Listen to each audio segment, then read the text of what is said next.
one is the safety management system as implemented on board does not ensure vessel meet the requirements of element so and so, and then further. So the finding is failure to conduct proper enclosed space entry and rescue drills in enclosed space. Entry and rescue drills carried out on so and so date and drill record have been conducted in steering gear and then the crew participating. But then actual finding when two crew members were interviewed, it revealed that there was some conflict, what is recorded and what actually happened, indicating that the drill never took place. So this is the second case. It was in Liberia in April 2025. One more detention. Then the next one, this we have already discussed, willful manipulation, 15 ppm alarm. Then the next one was in the in this is a scenario. It was in May 2025. The limit switch is not working for rescue boat, raft, uh, life raft David. In addition, all grounding cables of David and motor broken off. When tested by PSC officer, the rescue boat hook could not be lifted on electrical power. Found accumulator not pressurized. Found several sounding pipes. Device is not able to close properly. The lid can be taken out by hand. Third one, found several cargo hatches which are not able to be properly closed. Hatch located between so and so holes. Leads not functioning. The next one is fire dampers. Some fire dampers were not able to be closed properly. That was in Monkey Island example. And then fifth one, found several parts of tanks in place due to disconnection or without holes, rubber and partly installed. So number of deficiency and then finally ship is getting detained. Gentlemen, Captain Akash is already here in the group. So I'll just hand it over to him. Just a moment. Huh? Captain Akash, Tarun? Good afternoon, everyone. I hope you can hear me. Yeah, welcome, Captain Gaurav. So the class is all over to you. We look forward Okay, to the insights from EST perspective, from the operation great. side. Yeah. Okay, okay, fine.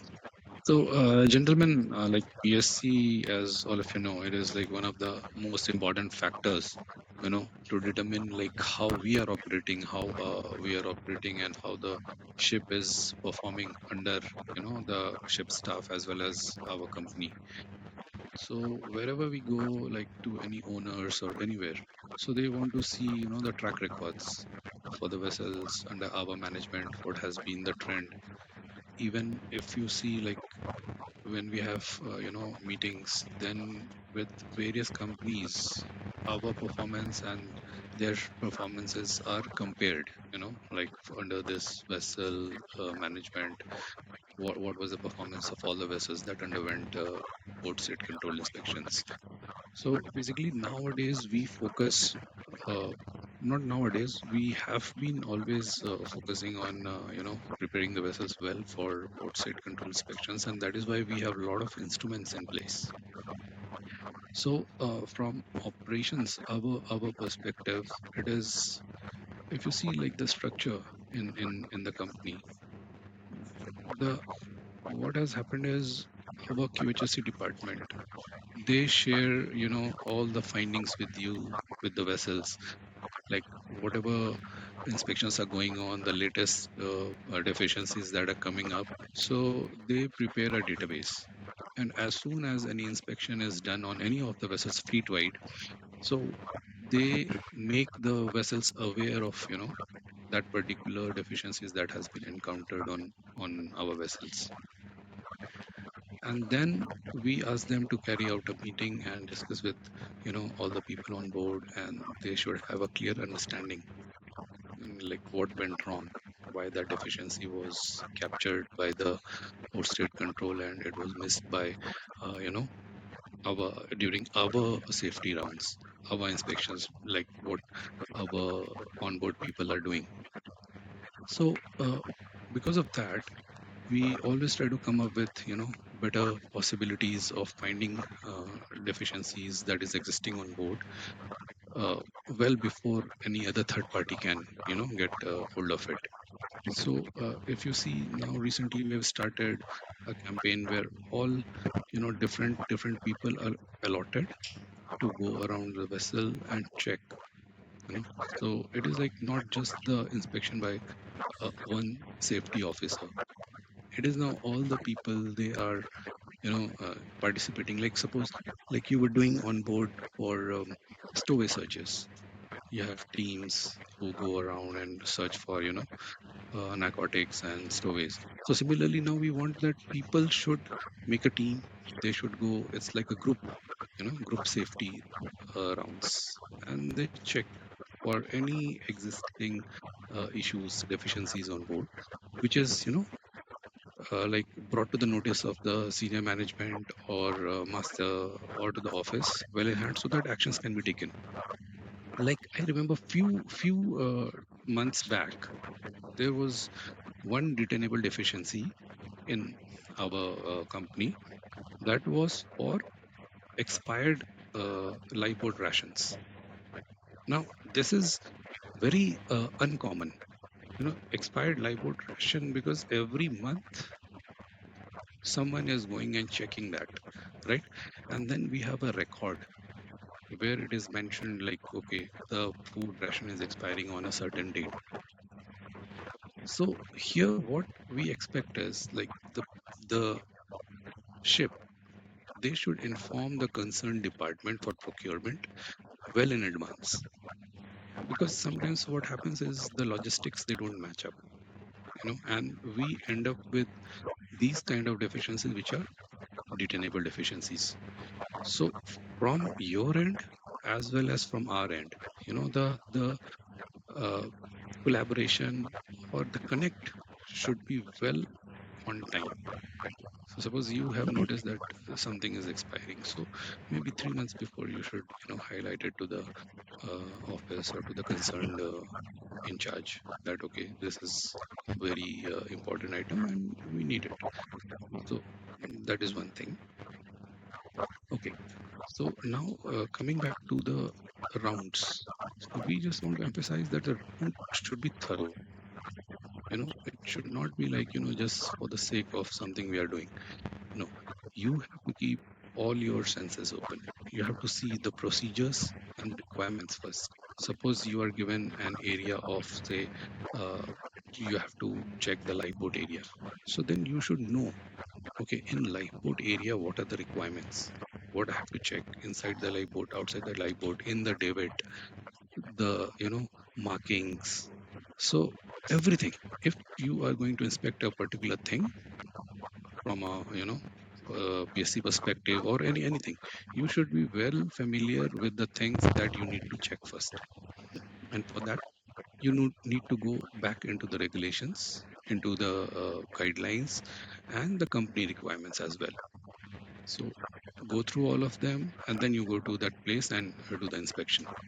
Suppose anything has a 3 monthly checking requirement, so just see what all things are to be checked and perform all those tests. Okay. Okay. Now, from operations perspective, what happens like once you have had the inspection, then what happens? Suppose the vessel gets few deficiencies, say maybe two deficiencies or three deficiencies, and then there are different codes for every deficiency. So if it is a code 17, then you have to rectify it before the vessel sails out. Though you have rectified it, there is something called CAP, corrective and preventive action plan. So now we have to make that, which consists of RCA, and that means root cause analysis. So you have to, for that every particular deficiency, we have to find out what was the root cause for.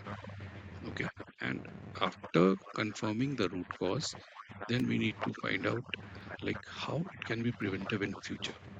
What could have been the corrective action and how it could be prevented in future. And then we prepare that particular report and we submit it to the concerned PSC office. So that is where operations come into picture. So first, the vessel, they will, define from their end what went wrong, what they plan to do with evidences, what they have done, how they have corrected. All those evidences, the photo report, the vessel sends to the vessel manager. Then the vessel manager goes through it. There's like a, check from his end. Then it comes to us. Yeah, and we prepare everything, and then it is sent. So now, apart from port state control, the vessels that are under the right ship regime, they also capture these uh, incidents or these deficiencies. So then we have to close out in that platform as well. So whatever we have done, whatever corrective and preventive action that we have taken, that we need to submit to the right ship for the vessels that are under the right ship regime. Okay, so this is what basically mainly how we deal with the deficiencies. So yeah, I think from my end, uh, that is it.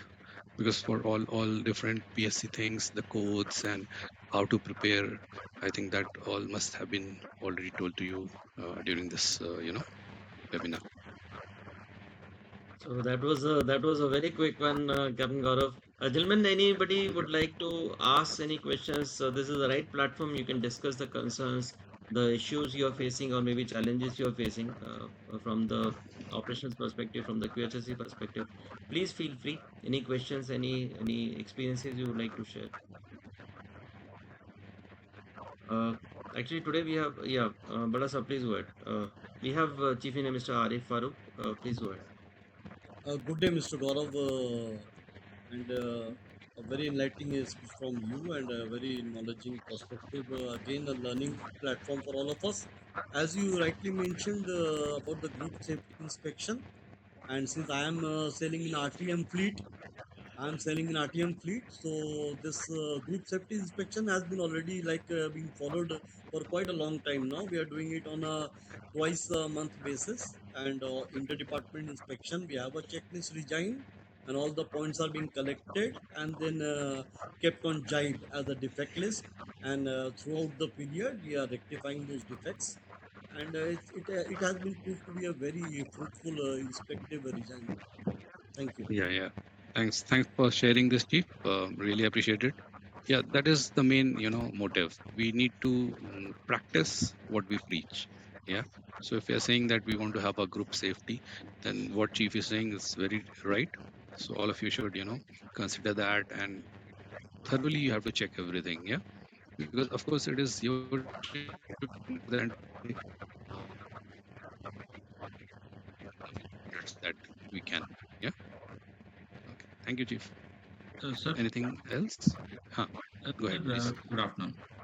Sir, the Jipe platform can be little user friendly, sir, because when it comes to PSC and closing root cause, okay, we understand the importance what we have to report, but the vessel assessment what we do, it just gets complicated. One a code is created for the finding, then a corrective action, another code, preventive action, another code. It's time consuming. The person, more than doing the job at the spot, he's so busy with the paperwork to just create this modules. And even from the office side, it is like jaldi close karo. It is Mhm. the point, the email every time it comes is your 15 items are open, but if you actually see, it's one item plus one corrective, one preventive. There are three sub uh, points, which numbers which are open, and the pressure builds up. Then the time spent in just replying and closing this, it just increases, sir. Also, Okay. like if you create a preventive action, then we put all the details. The comment section is there. It's a Okay. separate comment carrying out. Once I close, the main one is not connected with the preventive comments. Okay. So what happens when the vessel manager asks, "Arey, 981 is still not closed," but in the preventive we have replied to him with the Okay. preventive chat column, and he has acknowledged it also. But when you come to the main finding, that comment is not shown nor showing the vessel manager's acknowledgement. Then Okay. there is a to and fro of communication. Array, this was important, why it is not closed? So if Jaip could have do Hmm. some simplification For vessel Okay. inspection, for when coming to the one which we are submitting for PSC to the authorities, maybe it can be a detailed one with root cause, everything. Yeah. And See, like, Chief. Yeah, yeah. Go ahead. sir, and I noticed one point, like if there is one finding like a ventilator issue, but when you go down to the drop down menu, nothing is relevant to it, because I think the subsections are from Code of Safe Working Practices. I'm guessing. So very difficult to choose which is matching to the finding. Then we are just finding something because otherwise it is not saving. Okay. Okay. No. See, the thing is, what we are discussing is like for any PSC inspection report, you will hardly have, like two, three findings. It is generally in that kind of range, yeah. But if you go for vessel manager's inspection, that is a different thing, you know. So basically, now what we are addressing here is just the PSC thing. Okay, so for that we have a different form where you have to make that close out. But for the vessel manager's inspection report, uh, of course, because there will be maybe more than 15 findings. So that is a separate thing, which what you are saying, I totally understand, but that is not under the prerogative of, the discussions that we are having here now. Because that again comes for a very, different thing, like how the entire group is handling. You understand? Because this system, the Jibe, it has been designed in such a manner that it has to be user friendly. So they have gone through so much permutations, combinations, drop downs, and how to, the IT team and the technical team plus the like the entire QHSC, all of us, they sat together, they worked out, and then they came out with this kind of, um, platform. But yeah, what you said, I totally acknowledge.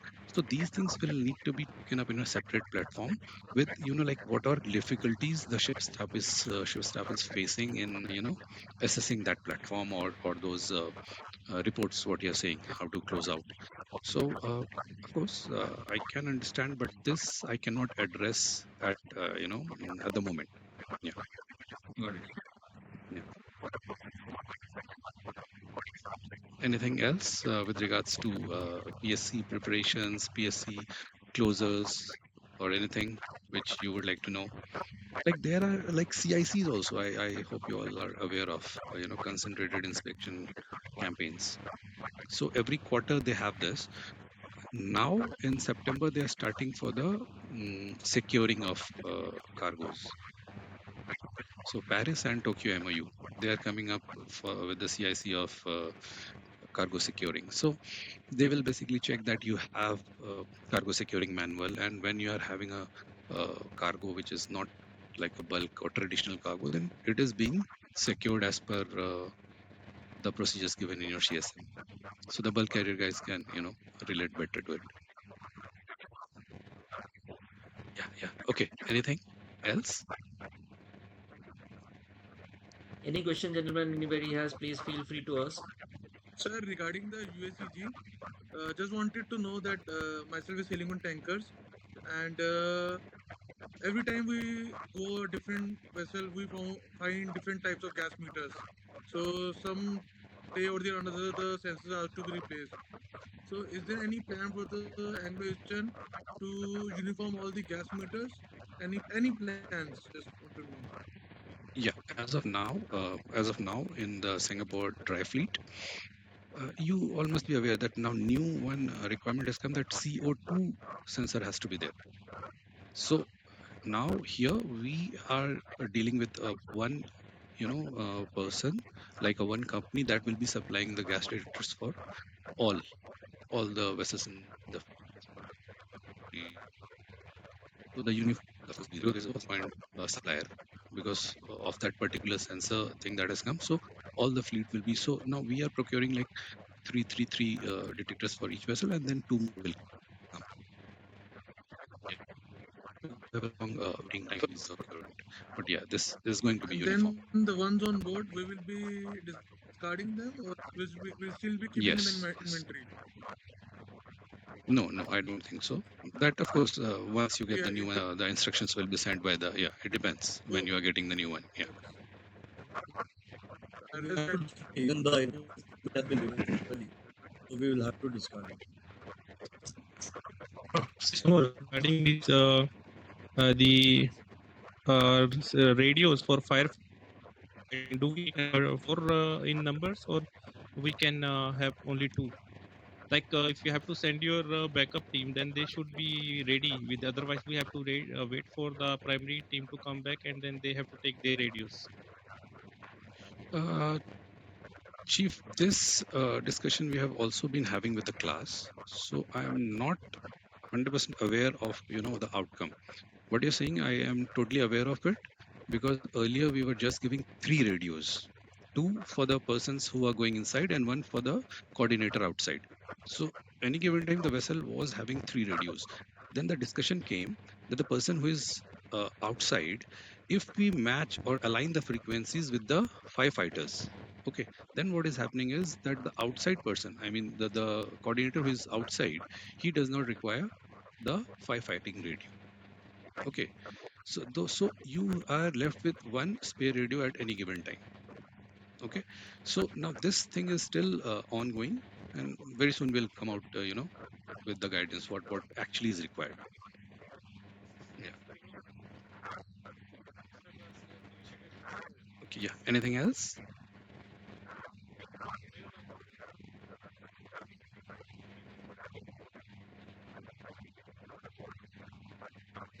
No more questions, gentlemen? Okay. Okay, then I think that's good enough, Captain Gaurav. It's nice having you here, and then we look forward to have you Same here. more often among our Thank you, sir. Thank discussions. you. Thank you. Thank you, everyone. Have a good day. Bye. Bye. Thank you. Thanks a lot. Thank you. Have a great day. Okay, gentlemen. So let's wait for Captain Siddiqui. Captain Siddiqui, he will be joining. I've already passed on the information, and then he should be joining soon. So, and then when he's available, he'll take over. In the meantime, we can continue on the detentions part that you were reading. So now, in the context of the problem of not reporting the concerns, known deficiencies to the PSC inspector, by now we understand that it is a significant matter, and then if we fail to do that, there will be a scene. There could be the strictest action, maybe the detention, or worst scenario, a banning provision may come. This particular email was shared from the QHSC department a few months back, and this is highlighting five such cases. Five such cases where the ships have failed to report. The first one was, in fact, the last one was in April 2024, and this is the same ship, the Darya ship, which was banned from entry in Australia. We have already discussed that.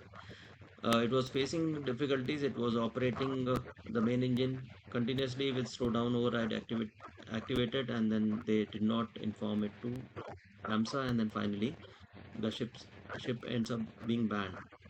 The second case was in February 2024 in China. It was in Shanghai, and then here the finding, as you can see highlighted, number one, main engine lube oil pump malfunction due to damaged bearing since so and so date, which has not been reported to either flag state, neither the class nor the port state control, while calling Yangshan port, and then finally the ship is being detained for that. The third one, it was in Argentina, and it was in December 2024, I think, 2023. And then the finding, what is highlighted is echo sounder found on board inoperative short-term cargo ship safety equipment certificate was issued by ABS, and repairs deterred to completion of a single voyage, and then master failed to communicate to port authority as soon as the damage occurred, and then finally they are getting detained. Next one is in New Zealand in November 2022, and then here also the vessel failed to report defective critical machinery and loss of propulsion to relevant authorities, including flag state and class. And then the last, this was the fifth one.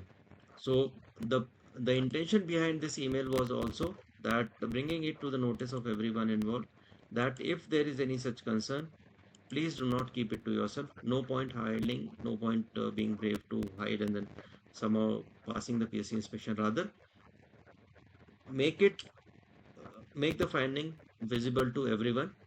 Bring the office in loop, start the follow-up, and then keep the information ready when a PSC inspector is boarding the ship. Discuss with him, and then uh, from there show the follow-up, and then we can come out without any such scenario of detention or something like that.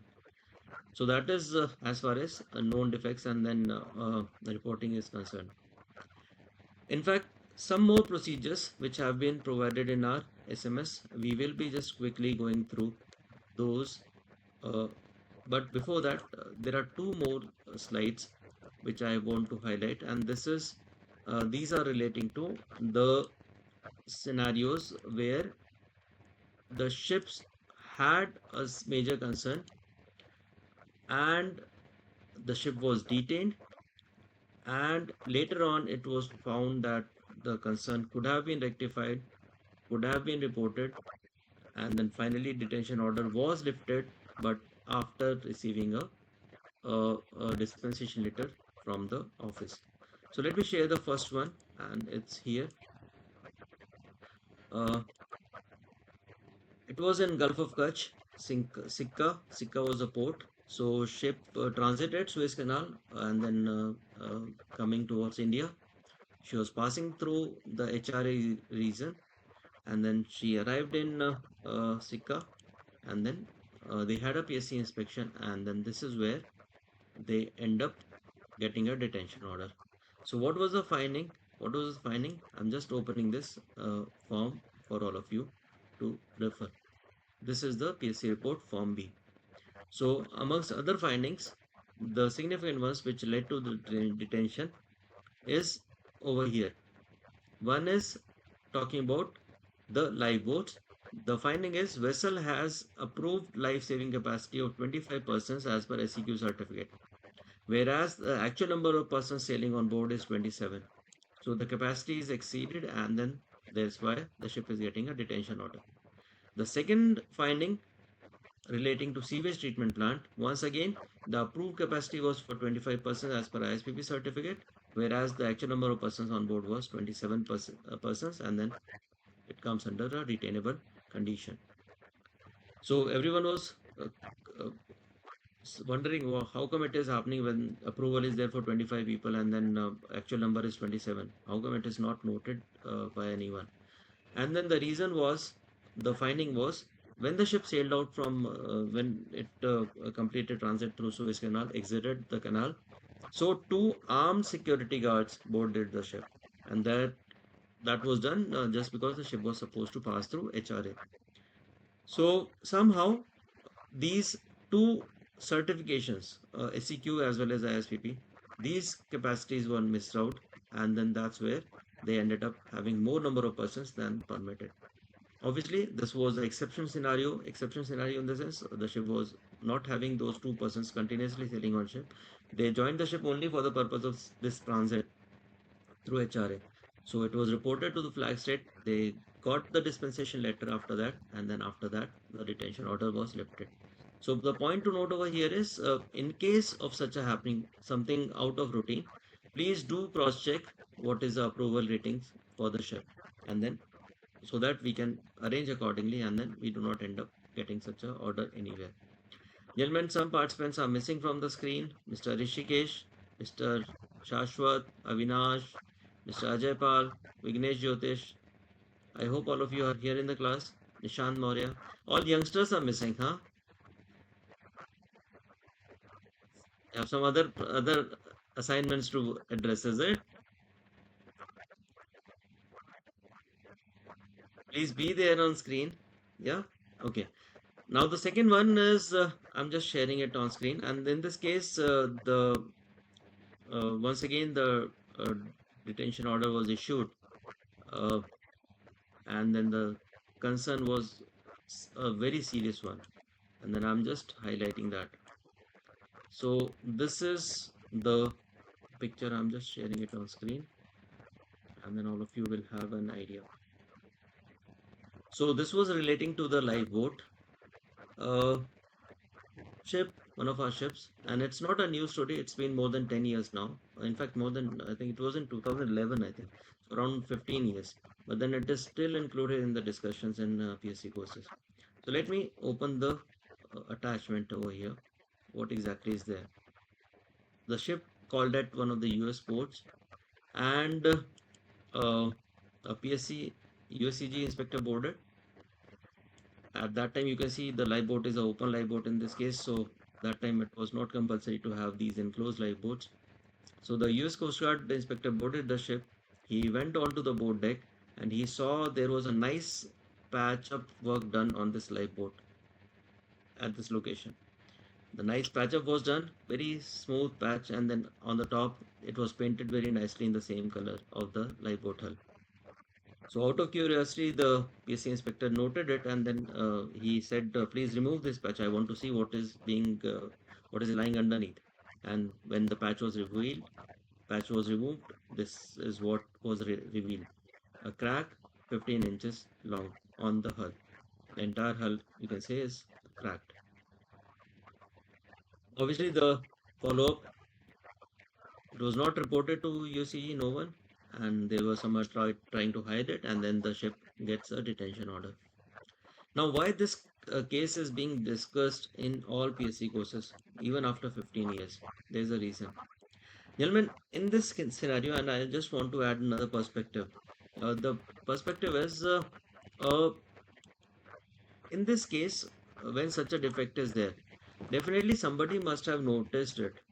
If it is patched up and then painted in the same color, that means somebody must have noticed it. Let's think of different scenarios. The first scenario, probably the third officer during one of the inspections, he noted this crack. Somehow he never knew from where it came. So he noted it and then he was so scared to report to the chief officer or the master, and then he just brought the putty and then nicely patched up and then painted. That could be the first scenario. Second scenario could be it was reported by the third officer to the chief officer, and the chief officer might have told that, okay, oh, this is very dangerous, so and we are going to US, so let's do some patch up work over here. The third scenario could have been the thing was reported to the master, and then the master might have told the chief, we are already in US waters, and we are expecting a USCG inspection, so let's see what we can do best to come out of this USCG inspection.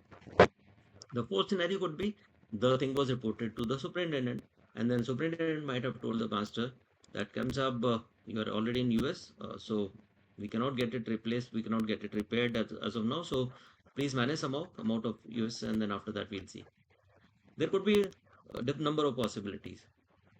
Now, what is my concern? Whoever has ordered to do that, maybe the superintendent, master, chief officer, or the third officer has done it on his own. But then, is this defect, the defect that you see on screen on the light board, is it actually worth hiding? That becomes a question. Worth hiding in the sense, who exactly is being protected by this? Who are you trying to protect?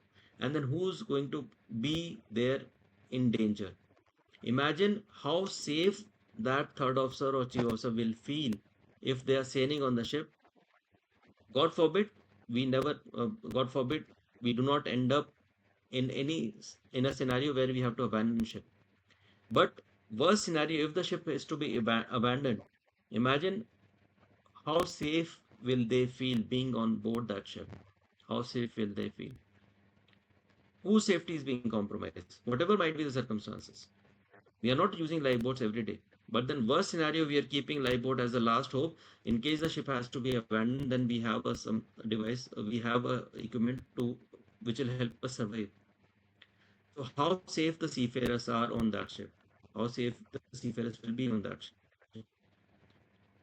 So in this company has a clear say. They say if you have any such deficiency, any such condition which is directly affecting your safety, safety of the vessel, cargo, or environment, anything, please do not hesitate.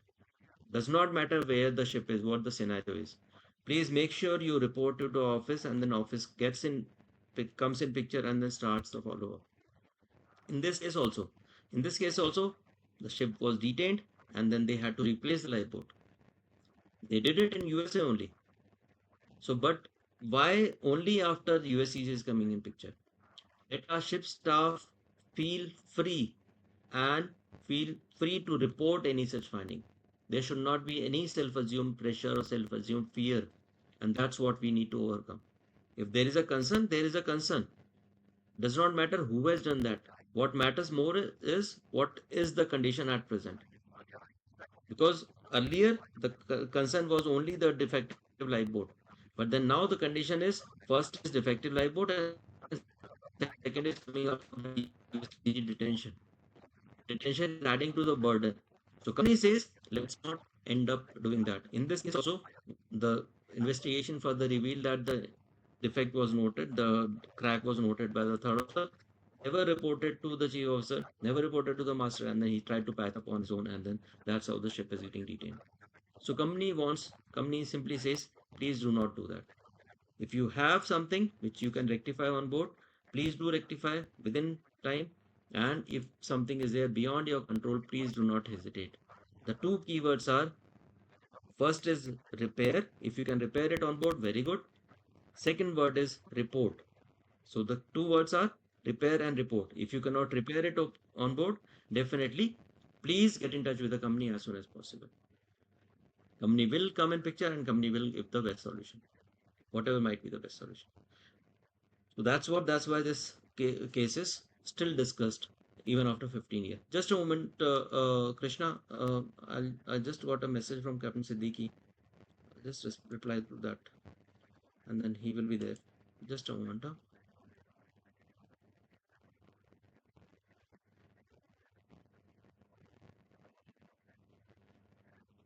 Oh, sorry. Okay, so yes, Krishna, please go ahead. Yes, sir. So in that case, if we got a such kind of finding, Mm-hmm. free fall lifeboat, I used to see some small cracks sometimes. In that case, if I report to the master, Mm-hmm. and master said we can use the repair kit and we can paint it on top of it, and that will be okay for us.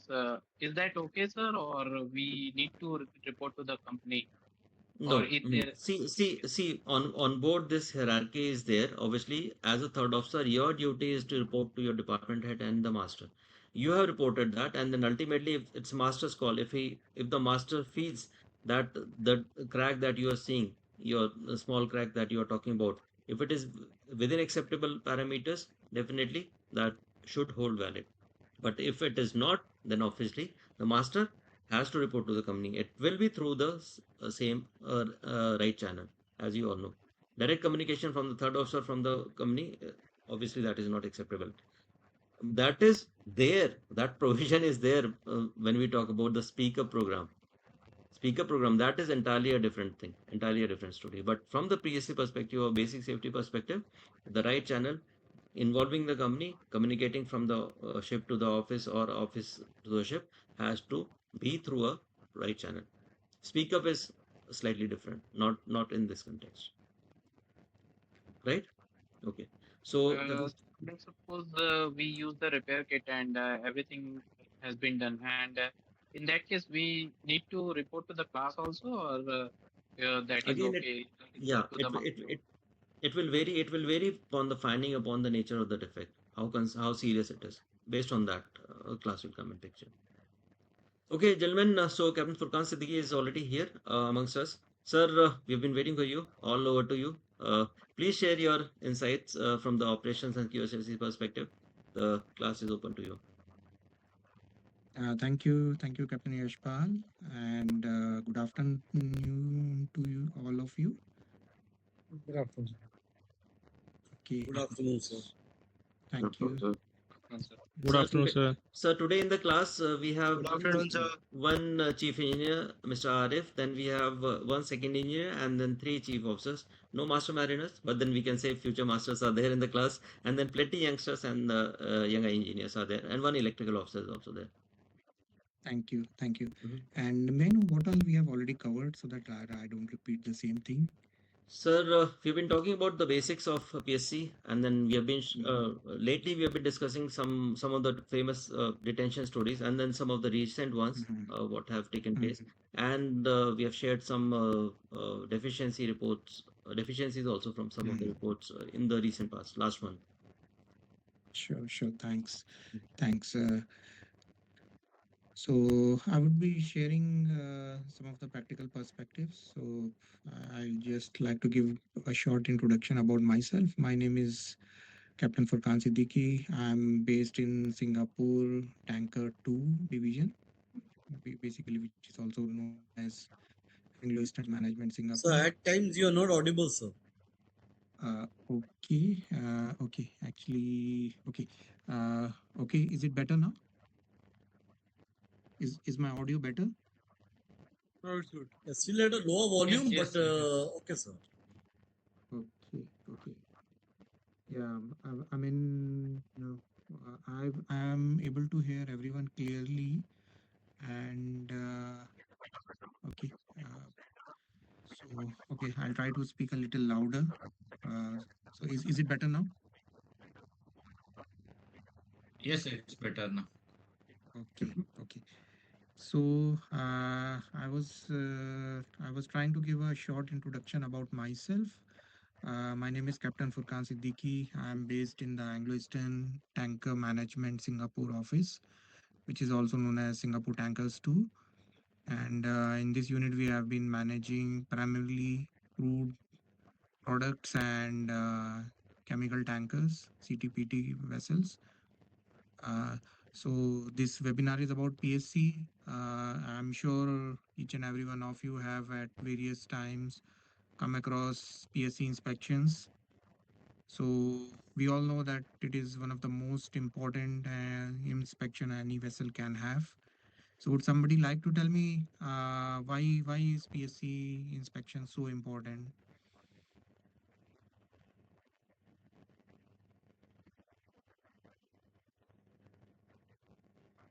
Anybody?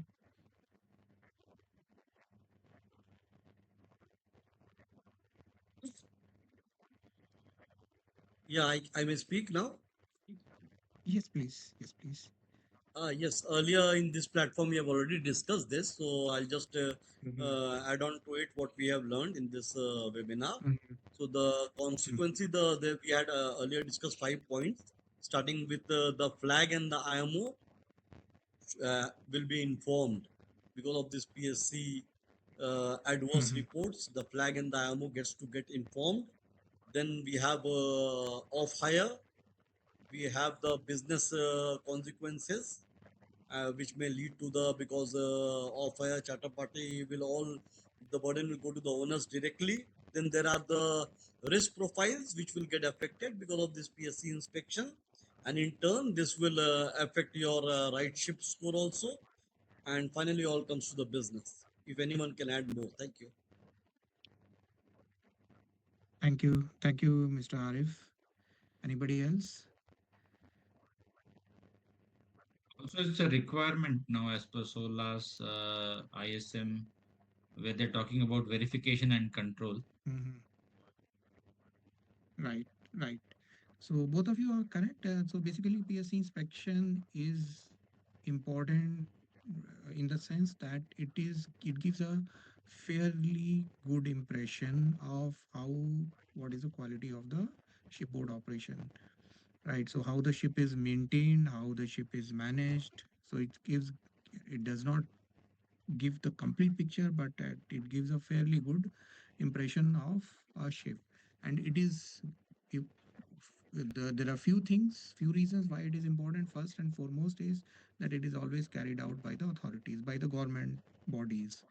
The PSC inspector is always a representative of the port state. That's why it's called port state. Basically, any ship, any port where the which the ship is calling, the government of that port has got the responsibility and authority to inspect a vessel to identify the condition of the ship. And the regime, as you all would have come learned in this course, is in this webinar, is that it was initiated by IMO to ensure the all the ships are maintained and to prevent the proliferation of substandard shipping. So basically to identify any substandard conditions, any substandard ship, that is the objective. So PSC inspectors, they are government authorities, they have got the power to impose orders on the vessel. They can detain a ship, whereas a sire inspector or a right ship inspector, he does not have the authority to detain the vessel.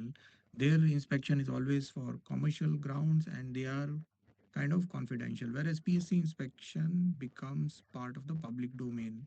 So there are various websites where the PSC reports are uploaded. So any charterer, any cargo owner who wants to hire a ship for their cargo carriage, they can go and review the past reports of the PS of the vessel, past PSC reports of the vessel, and to screen how good a ship is. So that's why it comes very important. It is a very important tool. And another critical factor about the PSC inspection is that it's always unannounced, except maybe except a USCG COC is like, it is planned. Rest of the inspection we may anticipate like ship is going to Australia or going to Paris, to Paris region after a long time, or in certain parts we do have the we can anticipate, but most of the time the PSC inspections are always unannounced. So the ship has to be absolutely prepared for a PSC inspection at all times. And going by the past reports, Captain Yashpal would have shown the recent deficiencies. So they all point out towards one thing, is that if we do the onboard checks more diligently, more carefully, not 100%, but most of the time those deficiencies could have been avoided. So it is, of course, sometimes things do happen at the last moment, or like an unanticipated things can happen. But if we do our checks, our routines diligently, those deficiencies can be avoided. So it's across the Anglo-Eastern group. Every day we come across cases where, like, where PSCs have given a deficiency, and we may say, okay, it is a minor, or it is not so minor, or it's not so serious, but it is always very subjective. So for someone, a deficiency may look like a very superfluous. For another person, it may have a different level of seriousness. So that subjectiveness we cannot debate upon. But what is important is that whenever any deficiency is given by any PSC inspector, we ask the question: was this deficiency there or was it not there? The reasons can be anything. Many times it happens everything is working, and the last moment things give a trouble, or equipment was working fine. In presence of the inspector, it didn't work. So those factors, certain factors, we cannot discount. But at the same, if we look at the bigger picture, we we do need to have our inspection regime more diligently. So I'm sure all of you would have heard of the checklist called D46, which is Group Safety Inspection Checklist. This checklist has been designed to ensure that, and it is specifically targeted at the safety equipment, because for any PSC inspection, safety equipment is the topmost priority. So first is safety equipment, then comes the MARPOL equipment, and the third comes MLC, and of course certification and documentation. So these are the always the weak areas. These are the, of course, on ship there are lots of safety equipment, one or two persons obviously, and we realize that one or two person, they are responsible for the maintenance of those equipment. But then it is everybody's, if it is a collective responsibility of each and every one of us, to ensure that these equipment, the safety items, they are regularly inspected and they are very well maintained. So when people come to our office for briefing, the senior officers, when they come over here, and at many times I have asked them, are they aware of this checklist? And unfortunately, they have not been aware. They have not even, many people, I'm not saying all, but many people, they have not even heard of this checklist. So uh, are we doing it? These checks, are we doing it regularly? Would somebody like to say anything about that?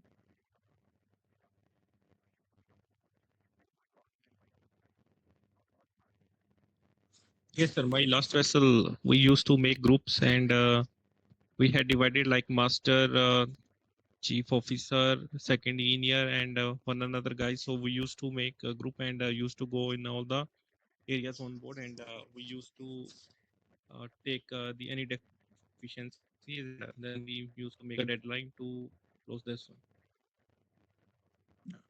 Thanks, Mr. Amit. So yeah, so thanks for that. Yeah, so that's absolutely. So this checklist, in this checklist, what we are doing is that the entire ship is divided into four areas: deck, engine room, accommodation in, and accommodation out.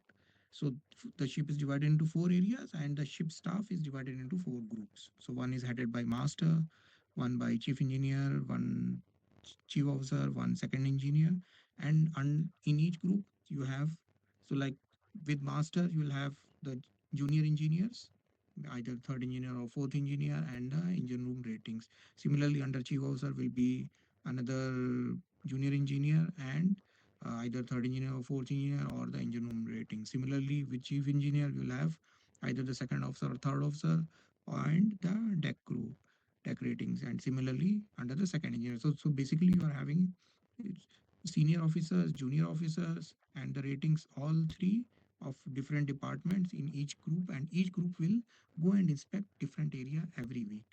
So this will ensure that the entire ship is inspected by these four teams every week. And what needs to be checked, that is also given in the checklist. So what all needs to be checked? So on deck, what all equipment will be checked?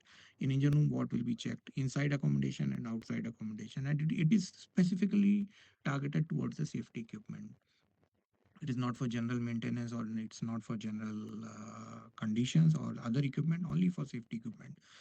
So with this, if we do these checks diligently, most of the PSC inspections, I mean PSC deficiencies, can definitely be avoided. So it is a very good tool. I urge all of you that next time when you are go to the ship, please ensure these checks are done regularly.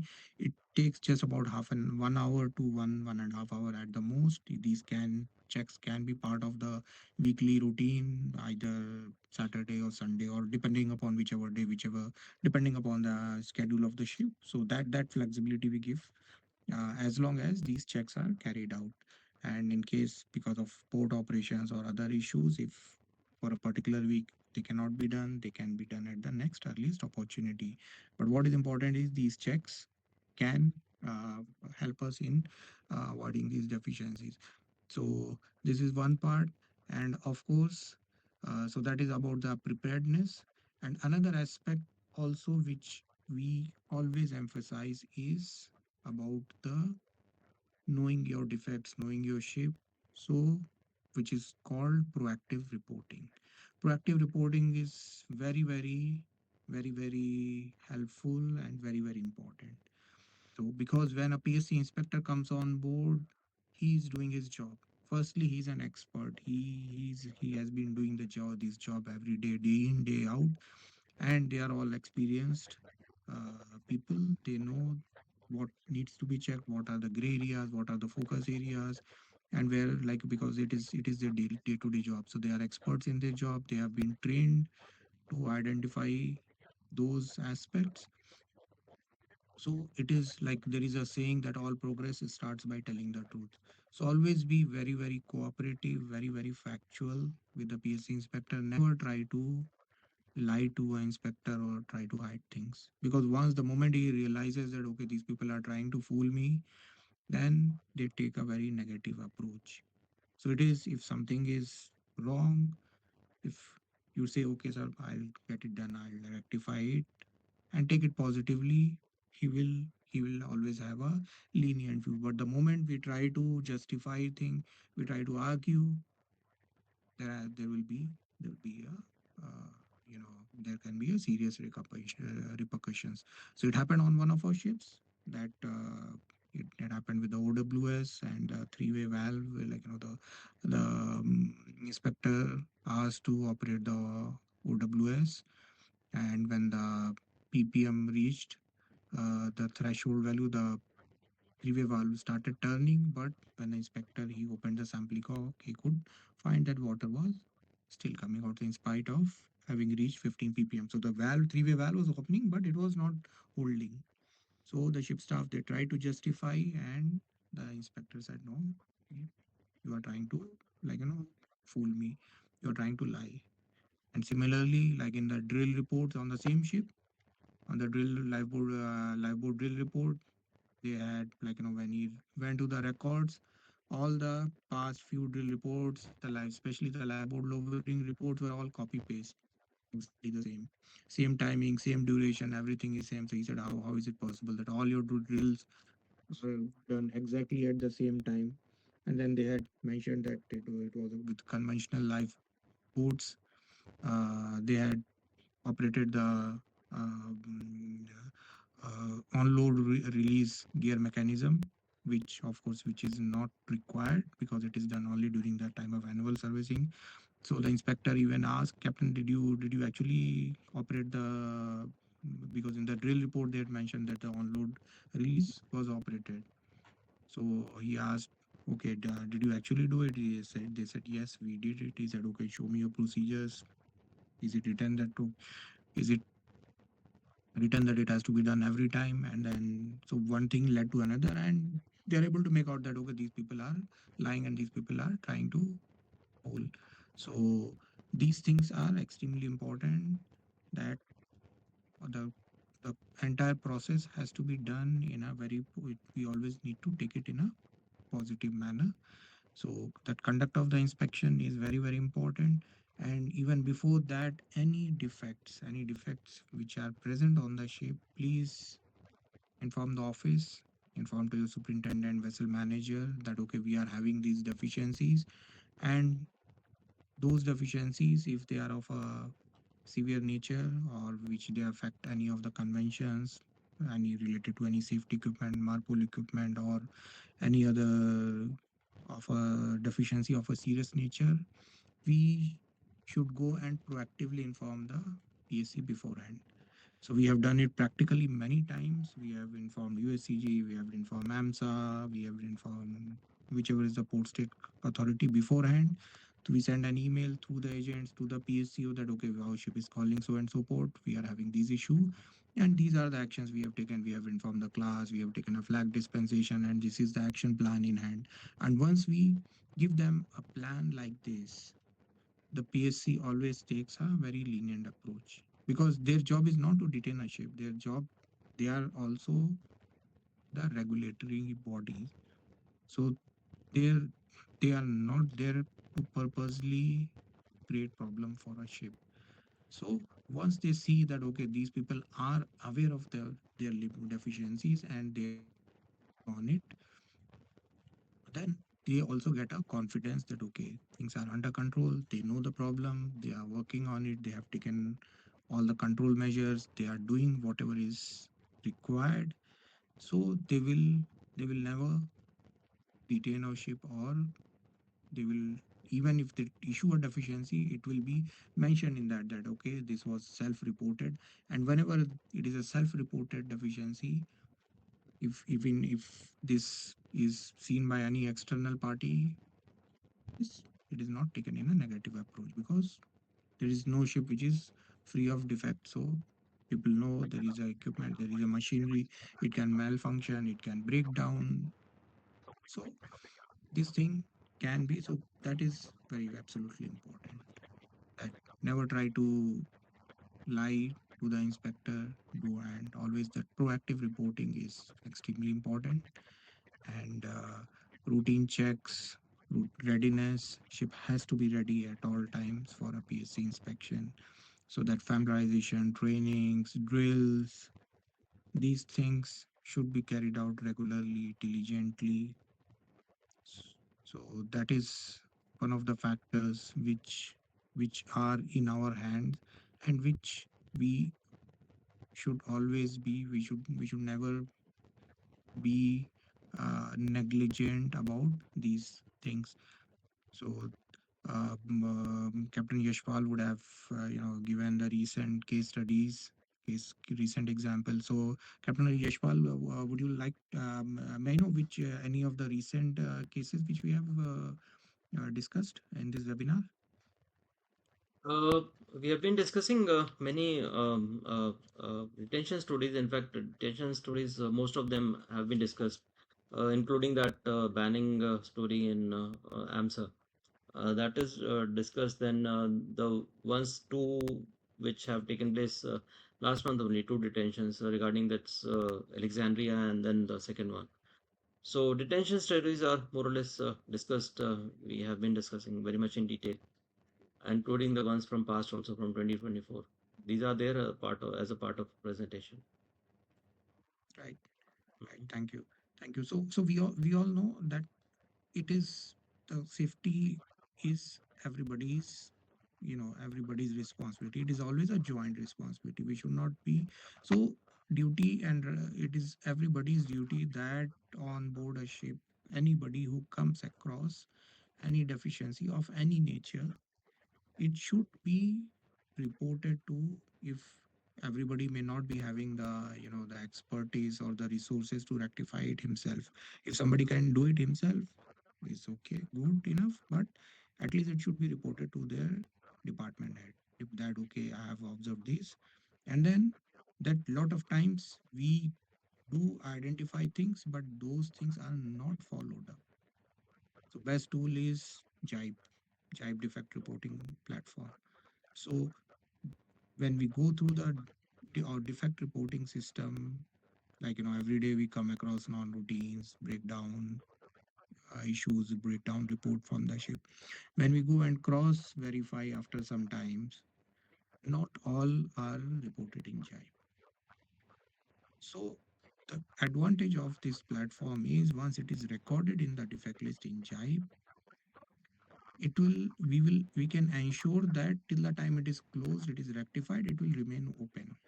It will give a like a kind of a reminder, and then what action is being taken, what like certain things cannot be rectified immediately, you may be requiring some spares, some stores, some technician attendance or follow up with the makers, all those things, everything cannot be resolved instantly. But if it is captured in the system, there is a section of on feeds and discussions, those that follow up, if all those things are, if they are added over there, then anybody like any external person, if he comes and you show that okay sir, see, we have already that identified this defect, it is there, the follow-up is there in place, it will always give a positive impression, and they will take it positively that okay, these people are on top of it. So whatever action is being taken, it should always be captured. So that defect reporting system is extremely important, and that will help us in ensuring that any known defect on board a ship is always followed up. So that is one of the very important factors. Marpol equipment, we all know the level of awareness across Touchwood, across our fleet has a good, has improved quite a lot. So we all know the consequences of environmental matters.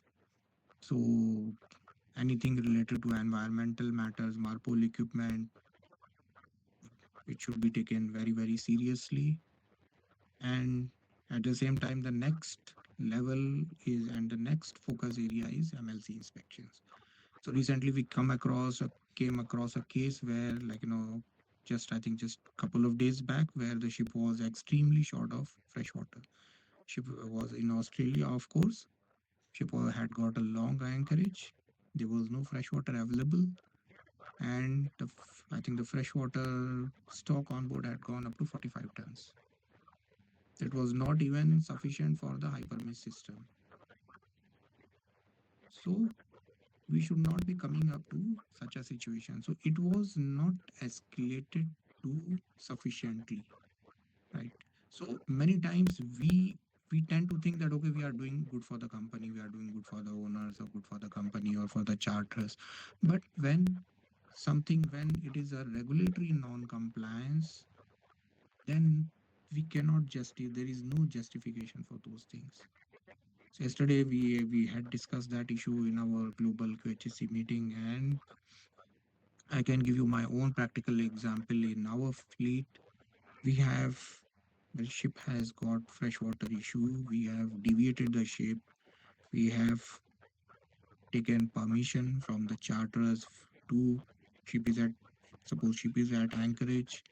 We have taken permission to go ahead and run the freshwater generator, produce water on board, or supply of water. We have taken the ship to alternate location where water is available. So these things we should not be leaving. We should. So one issue we should always keep, one aspect we should always keep in mind is that any problem if the ship is facing, always bring it to the notice of the office, so that we can take a collective decision and come to the best possible solution. Don't keep it upon yourself. Don't think that okay, we are doing it good for the company. So it should be always be highlighted and escalated, so that it is, and it is especially for the senior officers who are present in this webinar, that it should be brought to the notice of the office, that to give the to come to the best possible solution. So the timely reporting, timely escalation is extremely important, and of course, condition of the accommodation, condition of food, water, provision, hygiene. These things are also extremely important. So that's why olden days, like when I started my career, accommodation condition or these crew welfare things, they were not given that much of importance. But now, with in the recent times, especially with the MLC convention coming into force, it came into force, we started implementing from 2012 onwards. So now the crew living conditions are also extremely important. So MLC issues, whether it is sufficient provision or galley, laundry, or any of the welfare facilities, are also equally important, and that is also one of the focus areas. Um, so that's why our MHR department has also been taking a lot of initiatives on the crew allotment and wage statements. So those things from time to time, our manning departments keep sending those circulars for awareness, and we are trying to make things always better. So, would anybody like to share any recent experience he has faced during on his previous contract? Anybody would like to share some practical insights?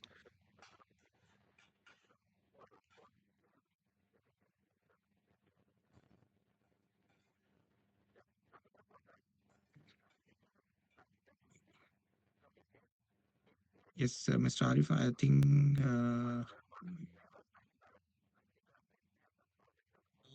It is also related to PSC, but this defect I found during our annual class survey, and which is very popular and favorite for PSC also, these bulkhead penetrations.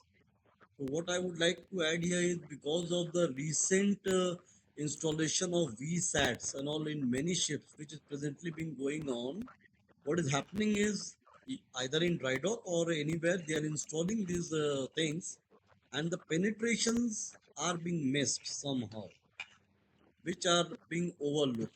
So this is very important with regards. The installation is completed. The senior management should make sure, ensure that the job is completed in all respect, and that too for the penetration. Those penetration needs to be sealed with approved sealant. So that I wanted to add. We faced problem, but we then rectified the defect.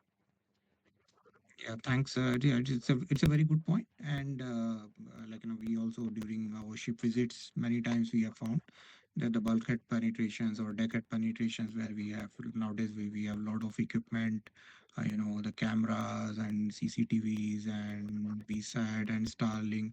So many cables which are being passed around, and the so this is again also part of the what we call management of change process, MOC process, right? So the entire process has to be completely, all aspects should be completely taken into account to ensure, and we do not come across such substandard conditions, and that also again adds to the inspection regime, right?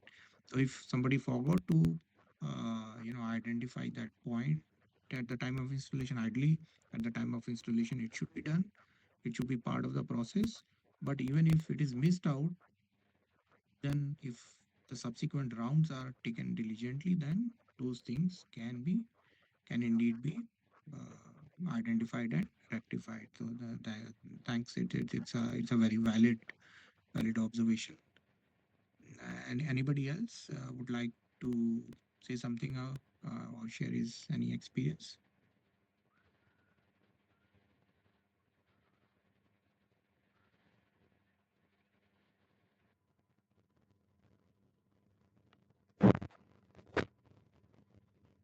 Gentlemen, please feel free in case you have any queries, any concerns, any experiences you would like to highlight. This is the right platform if you want to share. No one? So, Okay. and anybody wants to ask something about any inspection or any best practice, any approach towards PSC inspection? Sir, once we receive the deficiencies, how Mhm. fast we have to close it? 3 months is the deadline, or No, it depends upon the deficiency. So that's why we have something called action code, deficiency action code. So it depends upon the PSC inspector's judgment. There are certain deficiencies which have to be rectified, like they are called code 17. So code 17 deficiencies have to be rectified before the ship departs. So it is almost as serious as a detention. Like unless the ship departs those deficiencies, ship cannot sail out. So they are called code 17. Then certain deficiencies have to be resolved by the ship leaves next port, reaches next port, or by the time, or they give 2 weeks or 1 month. So it depends upon the level of seriousness. So that's why. So there is no hard and fast. I mean, there is no single deadline. It is that as per that code. That code mentions. So at the bottom of the report, when they issue the deficiency list, those codes are mentioned that okay, 17 and code 10 is rectified. So there are certain times that okay, during the time of the inspection, if the deficiency has been already rectified, then they just put code 10 that okay, rectified. Otherwise, so certain that's why if you have heard of it, we call it code 17. Code 17 deficiencies have to be rectified immediately. And also at times, if there are successive deficiencies of a serious nature, then it also points out towards the management. So it points out towards the ISM implementation, that basically the ISM code is not effective within decades if there are multiple deficiencies of serious natures, and for to rectify those, then the ship has to undergo a ISM audit before the, because that shows that okay, that the inspection and maintenance regime is not effective, because that's why you had so many serious deficiencies. So the inspectors many times they give a ISM related deficiency, that okay, the safety SMS is not effective on this vessel.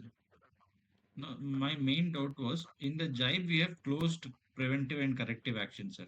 Then when the new master joined, he asked, has it been reported to the PSC?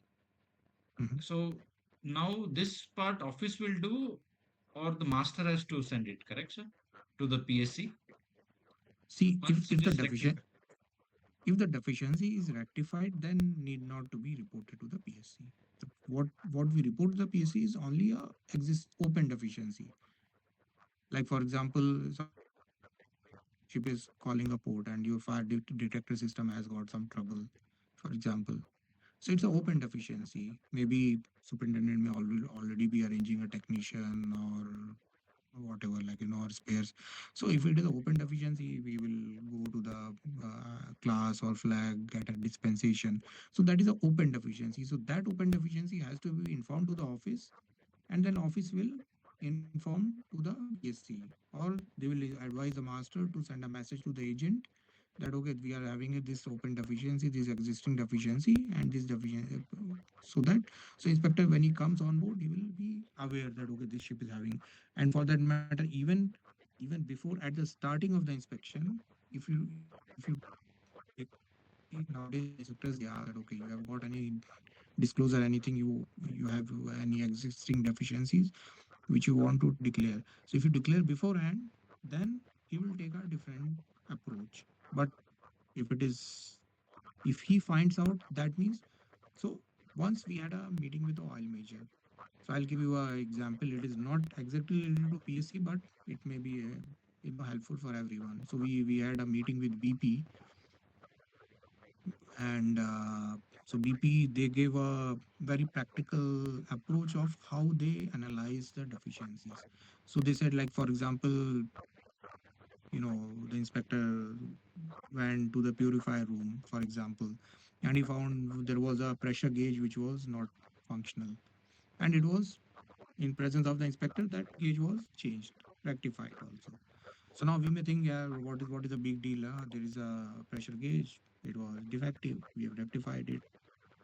So it's not a big deal. But they said we treat it as a as a high risk deficiency. Then they give the reason why it is a high risk. That if there is a gauge, there is a pressure gauge or a temperature gauge or a sensor. What is the purpose? To monitor the parameters.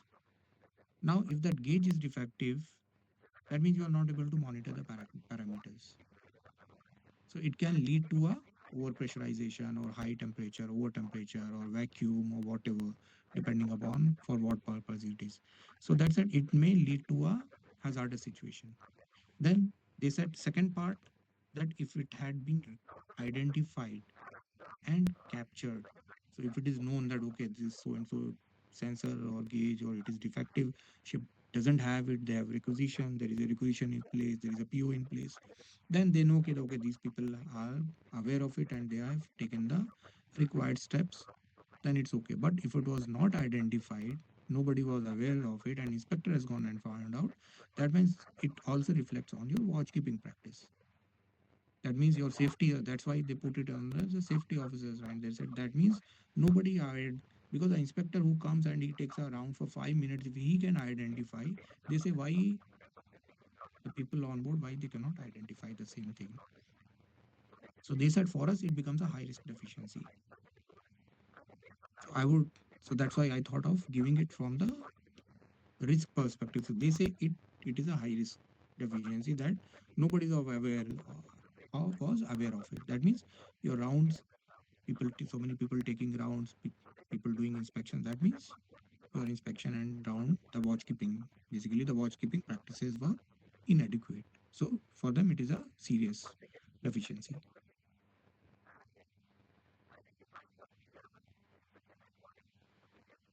Anybody else? Like, sir, I explain. I will share my experience. Like last problem in Delhi. Mhm. So we were doing China Australia. So in Australia, when we arrived, so first time this guy came here and he found the cockroach. He said, "Okay, like I'm giving you leeway." That's actually the vessel had been went to Australia after a long time. So they said next time if when you come if we find then there are chances then AMSA will visit your vessel. But next time when we came, we still had that problem, but we took measures to eradicate the problem. But we were still encountering. So we declared that problem, and after declaring, they were really happy about it. They Yes, appreciated us. yes, absolutely. So that's how we build up trust. Okay, we know the problem, we have identified the problem, and we are doing the working on it. So, as you said, because we all know that cockroaches, they are not so easy to eradicate. Once they appear, I mean, I have also sailed on ships which did have this problem, and I can know how, it's a big struggle because they can go and hide in crevices. We have done fumigation and traps and those smoke bombs and so many things, and it's, yeah. So that is, so one is how to mitigate that problem, but that proactive reporting, proactive approach is always, so it inspector will always have, and this is there in every, in most of the, most of the developed countries, most of the good regimes. If somebody tells the truth, it is always taken. Even if a person has committed a serious crime, and if he goes in the court and he says, okay, I'm guilty, the judge always takes a lenient view that, okay, he has done a mistake, but at least he is truthful about it. He is, like, he has acknowledged, he is repentful about it. So he will always take a very much more lenient approach. But the moment we try to justify, we try to hide things, we try to lie and beat around the bush, eventually the truth, it's not difficult to find out the truth, and then we lose all trust, and that can lead to a harsher penalty.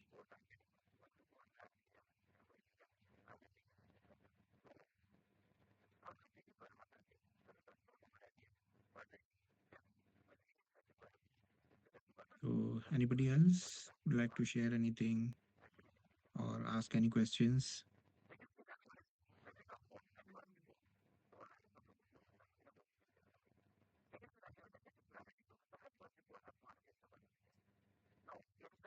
So, Captain Yashpal, would you like me to touch upon any other particular aspect? Looks like good enough for the timing, sir. So, only thing we look forward to have you more often in our sessions, Sure, sharing sure, your uh, uh, recent experiences. Okay, sure, then, sure. thank you, sir. Thanks a lot. Thanks. Thank you so much. Thank you so much for inviting me. I Thank you, always sir. like it. Thank you. Thank you, Yes. sir. Thank Thank you. you. Okay, Thanks everyone. All the best. thank you, sir. Have a great evening. Thank you. Yeah. Thank you. Thank you. Thanks to all of you. Okay, gentlemen, so let's continue for another 5 minutes, and then after that, we can have the afternoon tea break. Just 5 minutes. I just want to scroll through some pages. In fact, one of the participants, and then, in fact, we are about to touch that part also. How do we handle these deficiencies, PSC deficiencies, as Subramani has mentioned? So, what our SMS says in this context, that part, I'll just quickly highlight. I was about to come to that only. So, two things. Not only that, but there are some reporting requirements from the flag states also. So let's have a look at these quickly, and then finally we take a break. So the very first thing that I'm sharing on screen, depending upon your ship's flag, gentlemen, please take a note if there is a specific requirement from your flag, from your ship's flag. Say, may it be Panama, may it be Bahamas, Marshall Islands, or something. So typically, they have given some examples. For example, if it is a Marshall Islands ship and the ship is arriving in USA, so they have a full questionnaire. Their checklist is there given by Marshall Islands, and then they want that the ship should be completing these checklists and then will be submitting the answers well before arrival in US ports. The idea is clear, as we were discussing a few minutes back, because anybody, may it be a flag state, may it be a classification society, they do not want their name to be spoiled, their reputation to be spoiled just because the ship is not able to perform. So this is one step from that perspective, being proactive and then getting the best performance. So flags have their own requirements. Some of these you are seeing on the screen. So the next question in this context is, from where will you get to know the flag state requirements? So in Jive, yesterday we were seeing that folder number 06, talking about PSC PSC checklist. So similarly, there is one more folder which contains all the flag state circulars. So whenever you are sailing on a particular ship, please make sure that you have complete information regarding the requirements from that particular port. Please refer to this folder. I'm just taking you to that folder. I'm just showing it on screen, and then all of you will have an idea.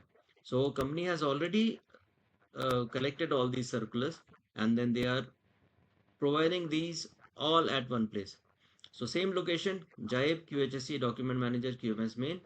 And then here, once we see the documents list, the fifth folder just before the port state checklist, the folder number 05 is having all these flag state circulars. So depending upon your flag, please refer to the folder, and then you will find plenty documents which will give you the complete information. So please make sure that you have referred to the respective folders, respective circulars, and then you are complying with that. Now, moving further and talking about what our SMS says, taking you to that section. In fact, we have referred to it earlier also, yesterday also. So, conduct of inspection, the briefing meeting, initial interaction, that part we have already discussed. Now, the clear requirement, company says one of the senior officers, preferably master chief engineer, must always accompany the PSC officer till the time he is there on board. Then when it is coming to closing meeting and signing of reports, some of the requirements, let's quickly read through. They say request a closing meeting even if it is not offered. Master must listen carefully to the PSC officer, what he's saying, and carefully go through the content of the report. In case whatever they have said, in case there are any confusions or correction required, please get it corrected by the PSC officer. If there is some doubt, you can just request the PSC officer that please add the convention reference, whichever convention is talking about, in the context where they have given a deficiency. Then they say that take immediate corrective action to rectify the deficiency, preferably before the PSC officer disembarks, before the vessel's departure. As Captain Siddiqui was saying, that each deficiency code will be having a meaning. So rectified on board, rectified before departure, detention, and then some more different codes are there. They have a time span available for that. But when it comes to Anglo Eastern, the company says obviously we will be complying with those requirements, but at the same time they are saying that any PSC deficiency on board an Anglo ship must be treated as a non-conformity. They simply say the statement here is handling of deficiencies, consider port state inspection deficiencies as non-conformities. So accepting a few, for example, if there is a spare required to be connected at so and so port after so and so time, obviously then we cannot do much. But then in that case, the deficiency will remain open. But otherwise, whatever deficiencies can be closed, preferably it should be closed before the PSC officer disembarks, in any case before vessel's departure, and otherwise if there are some challenges, on a priority basis. Treat it as a non-conformity that clearly indicates that it should be handled on priority, and then for non-conformities they say within 30 days maximum we should be able to rectify, we should close the deficiency. PSC will require the corrective action as preventive action. These are two different things.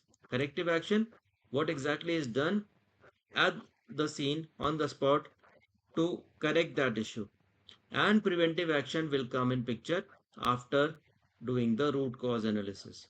What causes led to that deficiency, and then what actions can be taken so that the same thing does not occur in future.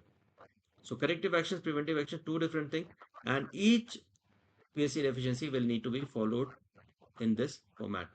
In fact, in Jibe also, yesterday when we had seen, I'll just show you quickly. So inspection tab, there's a section for PSC, and then say every time there's a PSC inspection taking place on board our ship, we're supposed to submit the PSC inspection report on this portal through Jibe. This is a portal, PSC main. Now when you go to PSC main, there's a option, tab will open, add inspection on the right hand side as you're seeing on screen. So when I click on this add inspection, this form opens. It'll ask different details, ship's name, inspector, MOU, which port, which date, and then further one by one the details will follow. So you can see different ships have submitted the PSC reports. Now in this only, for each and every deficiency, once you upload the details, there will be a corrective action required, there will be a preventive action required. So just showing you sample, some ships have submitted, say this particular ship. So they have submitted a report, and then there are some deficiencies. So the deficiency is mentioned over here. Then they've given the description, what code has been given by the PSC inspector, and then it follows by the follow up. That includes first and foremost the root cause analysis, that will identify the immediate causes, human factors, the basic causes, and then finally corrective action, what is done on the spot to correct it, rectify it, and the preventive action so that it does not repeat in future. It will follow for each and every deficiency in the PSC inspection report. Just summing up on that and taking you back to the SMS pages, company says in case the vessel gets a detention order, the master must never sign that until unless they have confirmed with the office. So they say master must not sign the detention order without first consulting with the vessel manager or fleet manager or director, whoever is available. Now, PSC deficiencies which are not closed in the port of inspection will remain open on the IMO PSC portal and then the centralized database of the MOU also. And then once again, if there is a deficiency which is left open for no valid reason, just out of ignorance, definitely the PSCs next ports and then calling back at the same port once again and other ports also. As such, they are sharing their databases, their information. So they take a very serious stand on that, and then the ship is likely to end up in a complicated scenario later. So we need to handle it very promptly and effectively. Now, reporting procedure, they say vessel must immediately report to the office by email whenever vessel undergoes PSC inspection, give full description of any deficiencies found. Official report must all follow upon completion of the inspection. Strictly follow the owners and flag stage instructions regarding reporting of PSC inspections. This is the format. And finally, the flag state requirement, that part I had already shown in the slide, the table that we had seen. If there is a specific requirement, say from Singapore, Liberia, Panama, or any other flag, please make sure that you follow the instructions of your flag state. Most important, in case the ship is being detained, please inform the office, flag state, and class as soon as possible. And also, you need to submit the report when you will be reporting. There will be a non-routine message, and it will be going to a code red ID also. So amongst various addressees in the email when a PSC inspection report is being submitted, particularly if it is a detention scenario, the email must go to the code red team also. So this is as far as what our SMS says for handling these deficiencies. Any questions anybody has in this context? No questions? Okay. Okay, gentlemen. So let's take a break for tea. It's a little early, but then after that we'll be left only with one module. That, in fact, two modules, but then the last one is a smaller one. So one is new inspection regime, and second is relating to the practical challenges like dealing with corruption and all. So let's resume at say 30 minutes. So 1436. Let's make it for 1505, 1505, and then 1505. We will continue on the topic. Just a moment, somebody has mentioned post feedback form not open, sir. Yeah, Avinash, please wait for some time after the tea break. I'll tell you when to fill up the feedback form. Okay, so please be back at 1505 and we'll continue. Thank you. See you at 1505.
Waiting for everyone to show up on screen.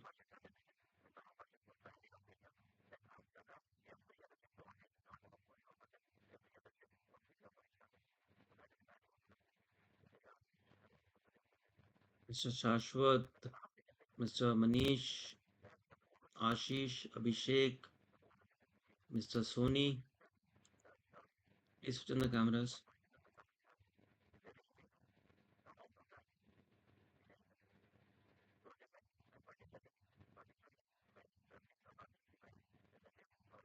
Mr. Abhishek Chetri, Shashwat, if you're here, and Mr. Shantanu Soni, if you're here in the class.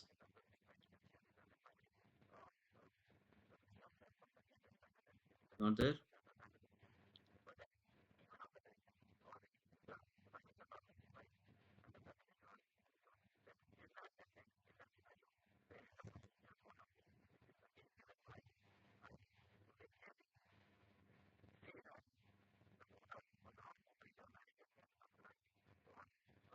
And Mr. Prabhakaran, Mr. Purasan Prabhakaran.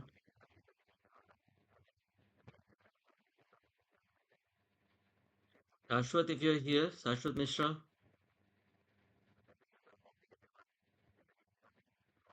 Mr. Soni, yeah. Mr. Soni, please keep the camera on. Ms. Ashwath is missing and Mr. Prabhakaran, two of them are missing. Okay, I'll just take a screenshot.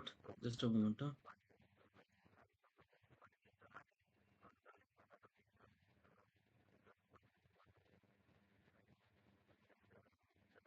Shashwat is not there.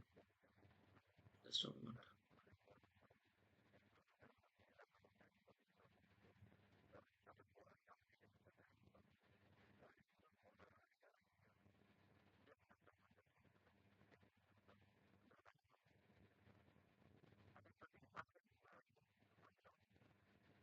Okay, gentlemen, so we are here on the last part of the discussion, talking about the new inspection regime. That is the seventh module, and then the practical discussion relating to the corruption part. That will be in the last module. So, new inspection regime, what is the origin? That's what we need to understand from where it all came in picture. The concept is obviously when it was observed that PSC can put a very good, very effective check. Gentlemen, please keep your camera on. Mr. Abhishek Chetri, I can just see the background. Mr. Ajaypal, I don't feel it does not look good. So please keep your camera on until unless there is some concern. If the concern is there, please you can momentarily you can switch it off. And Sashwat is playing hide and seek with me, looks like. Anyway, so new inspection regime, the origin is knowing that PSC also has limited resources. It's not that they can put all the resources, government resources for carrying out the inspections and everything. So with the limited manpower, limited funds, availability of time, resources, office, all those infrastructure requirements. So they say, what is the best way out? What is the best way out to make the best use of the facilities, the resources available with us? So there was a lot of discussion, and then the member countries in different MOU they said okay, we will come up with the program and we will name it as new inspection regime. So it was somewhere in 2011 the new inspection regime was put in place. Now what is the idea? They say, suppose if we go to a port, Rotterdam, we have hundreds of ships over there, but then it's not necessary to inspect every ship, isn't it? If we know the ship is in a high risk profile, then definitely it needs to be inspected. If a ship is in a low risk profile, what is the point that the ship is suppose in a coastal trade? So why should it be inspected at Antwerp, then Rotterdam, then Hamburg, and then Hull, and then finally sailing out? Does not make sense. It will be leading to wastage of resources. So they said, what we will do, first and foremost, we will calculate the risk profile that we had seen yesterday in the Paris MOU risk calculator, risk profile calculator. Different parameters starting from the ship type, age of the ship, company, then performance of the flag, performance of the class, and then the vessel's past performance in PSC inspections. All those parameters, based on that, they said, okay, we will categorize the ship. They are using past 3 years data, so they will categorize the ship high risk, medium risk, and low risk. If the score comes 5 or more, then the ship is coming under the grade of high risk profile. Less than 5, anything more than low, it will come as a standard ship. So the first part is that. Now, based on this risk profile, this we had discussed yesterday, uh, based on this risk profile, in fact, there is one more slide that I would like to share at this moment. When we talk about the high risk profile, we know the grade, the score is coming 5 or more, 5 or more. Depending upon different points, the weight is given to different points. What is a low risk ship? The criteria is this: the flag should be in whitelist, the flag should be IMO audited, classification society has a EU recognition, and then high performance classification society is there. Company performance is also high, and in past 36 months there has been no detection, and deficiencies are also less than 5 are observed. This is the criteria when a ship will qualify for being graded as a low risk ship. And anything between high risk and low risk will be called a standard risk ship. High risk, how to calculate that we had seen. Low risk criteria, this is the criteria, and then standard risk, anything between high and low risk. If you want, you can take a screenshot of this. Now the benefits and the benefit that port state control is deriving out of this. We had seen this in our PAM pages yesterday. So here we know that any high risk ship, Paris MOU functions like that. They say any ship which is coming in the category of high risk profile, it will be inspected every 5 to 6 months. A standard risk vessel will be inspected every 10 to 12 months, and a low risk vessel will be inspected every 2 to 3 years. They call these inspections after a fixed time interval, they call it a periodic inspection. So now, say the same example when we talked about hundreds of ships being in Rotterdam, and then the PSC inspectors are deciding which ship to inspect, which ship not to inspect. So they simply do this calculation, high, medium, and low, high standard and low risk, and then based on that, they filter out which are the ships which must be inspected for sure. Furthermore, when we talk about a coastal trade, Antwerp to Hamburg, Hamburg to UK, and then maybe some other port in the coastal region. So they say if the ship is inspected at one port, we will not be inspecting it in further ports until unless there is some serious concern, some deficiency closure is required or something like that. So the first thing is categorizing the ships and then identifying the period of inspection, at what period, what interval the ship should be inspected. They say periodic inspections are planned on that basis. Now the second thing that comes in picture, this periodic inspection frequency may vary. So Paris MOU, the frequency is like this. Tokyo MOU, the frequency is little lesser. So high risk, Tokyo MOU says that 2 to 4 months, standard risk 5 to 8 months, and low risk 9 to 18 months. But the name once again is periodic inspection. Now adding to it further, the second thing that we need to understand in the concept of new inspection regime. Now they say that if the ship has had an accident in recent past, maybe there was a pollution, there was some release of some toxic chemicals, or maybe some grounding, or maybe some other incident which is of a concerning nature, then they say that the ship will be given a priority number. They call it priority 1. The second scenario is, they say suppose there is an adverse report coming against a vessel. Somebody has reported, the pilot has reported that the pilot boarding facilities are not good, or the bridge equipments are not proper, or the hygienic conditions are not good. Some adverse report has come from some source. They say we will call such ships priority 2. Now this is different from the periodic inspections. So priority 1, if some accident has taken place in recent past, and priority 2, some adverse report has come. In fact, there are some more parameters related to that. So what will happen when this priority things come in picture? So suppose my ship is a standard risk ship and it is due for inspection in Paris MOU region every 10 to 12 months.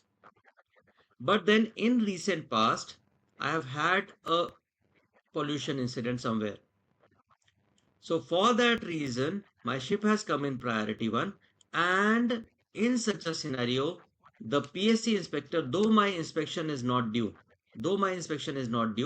it is still, it has been only 8 months, but then since accident has taken place, so the PSC inspector will give me priority 1 and then will make sure that my ship is inspected in that port.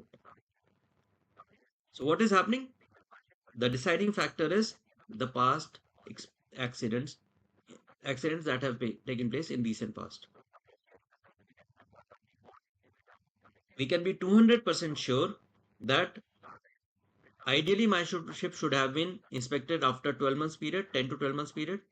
But then just because the accident has taken place, I can be sure that whichever next port I'm going to go in that region, MOU region, I will be inspected. Though it's not completing 12 months as yet, the window is not over as yet, but then ship will be inspected by a PSV inspector just because I'm coming in priority 1 because of that past accident in recent past.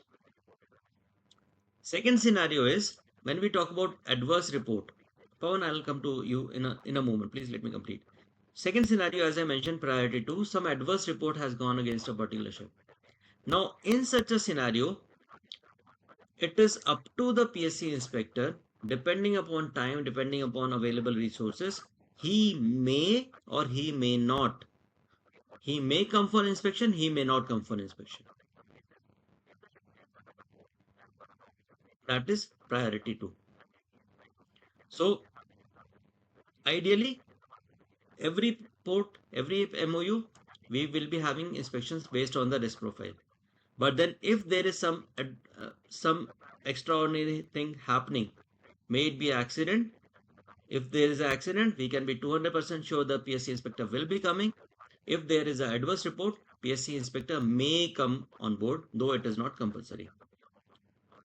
So by following this procedure, having a period of inspection, specific period of inspection depending on risk profile, and considering these factors, they plan their inspections in such a way that the resources available at PSC inspector office are utilized effectively.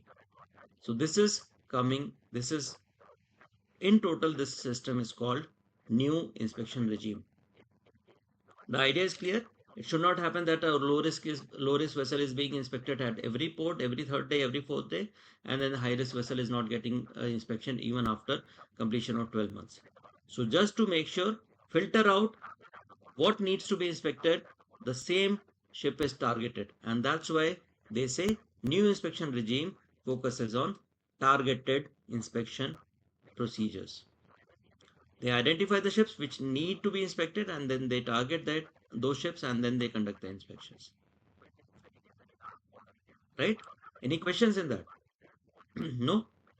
Okay. So I'll just share some more details in this context, and then you will have a clear idea. Risk profile, I believe all of you are clear. Standard risk ship, low risk ship, high ship, what is the criteria? Then how this calculator works. In fact, our company has this calculator is available on Paris MOU portal that we had seen yesterday. We had actually seen. But then the same thing, same formula, everything has been incorporated in the form of an Excel sheet, and it is shared with the ships also. So even if you're not able to access this Paris MOU portal, you can use this Excel sheet. You can find it is there on your computers, and then you can use this to calculate in which risk profile your ship is coming. So ship risk profile calculator, this is provided in the form of Excel software on ships also. Now what I was sharing, this was some more details talking about these priority categories, priority 1 and priority 2. And I'm just taking you to those slides. New inspection regime, once again, the intention is to carry out PSC inspections in a targeted manner. Targeted manner, the idea is clear. Only the ships which need to be inspected should be inspected. Resources should not be wasted. Resources should not be unnecessarily used where these are not required. Now, priority 1. One part that I had mentioned, unexpected accidents. They say priority 1, the description they use over here is a ship will come in priority 1 if there are some overriding factors. Overriding factors, that means some accident in recent past. Say collision, grounding or stranding, some pollution, maybe the ship had some unsafe or erratic maneuvering when the ship was approaching or during the pilotage, or maybe there is a suspension from the class. The class has drawn its certification and everything. Or the ship is all new, it has never been identified in the database. So all these factors are considered overriding factors, and because of these factors, in one or more of these, the ship will come in priority 1. So priority 1 ship, even if the window is not completed, the PSC inspector is likely to board the ship. When we talk about priority 2, it is unexpected factors. It is described as unexpected factors. That means there is some adverse report coming from any of these, maybe pilot, maybe VTS, maybe one of the crew members of the ship, or maybe there are some outstanding deficiencies which have been reported by the previous port, or maybe the ship had been detained earlier, or there are some cargo problems, or maybe again some classification recognition is withdrawn. So in such a scenario, it's not compulsory that the PSC officer will be boarding. It is only if he is having time, he is having sufficient resources, he may come for an inspection. So we cannot simply say that we have not completed 6 months, but then the PSC inspector is coming. If he's free, definitely he will be coming after 3 months also. So these are additional scenarios, priority 1 and priority 2, talking about overriding factors and talking about unexpected factors because of which a PSC inspector may board the ship despite the fact that the period is not completed. Say high risk ship, 6 months period is there, it is not exceeded, but then still a PSC inspector is coming. So using this, keeping this in mind, up to a very good extent, we can predict in advance whether we will be getting a PSC inspection in the next port or not. As such, we should always be prepared for any sort of inspection. But then, as advised, before arrival, please make sure you cross-check as per the requirements of that port, that MOU checklist. Please make sure that everything is in compliance, and anything not up to the mark, definitely we have already discussed the procedure what to follow. Now, under this new inspection regime, there are some more things. Which I would like to highlight. Now, just like the ship risk profile calculator, yesterday we had seen there was a calculator for company performance also. So when the company performance is being calculated, they have specific formula. Again, we don't need to go into details of those formula, but then just to give you an overview, how just like the way ship's performance is being calculated, what is the procedure to calculate the company performance? So what they do, they calculate two values. Two values are calculated. One is detention index and second is deficiency index. And I'm sharing a slide on screen. Again, don't need to remember the formula, but then just keep this in mind that there is a procedure, specific procedure by which the company performance is also calculated. And why we need to do this? Because the ship's performance is deciding what will be the company performance. So for example, in this slide that you are seeing on screen, detention index is being calculated. One detention multiplied by 100 divided by 5 inspections. So it will lead to 20% detention index per inspection. In simple words, if I have to describe, they simply say in last 12 months, 24 months, 36 months, how many ships have been detained, how many deficiencies have been noted on different ships, and how many of those deficiencies are having how many of those deficiencies are ISM deficiencies. ISM deficiencies means something directly relating to the company's performance, DOC holder of the ship. Each ISM deficiency will be given a weightage of 5 points. As you can see in the second formula, when we are calculating the deficiency index, so number of deficiencies, non-ISM deficiencies,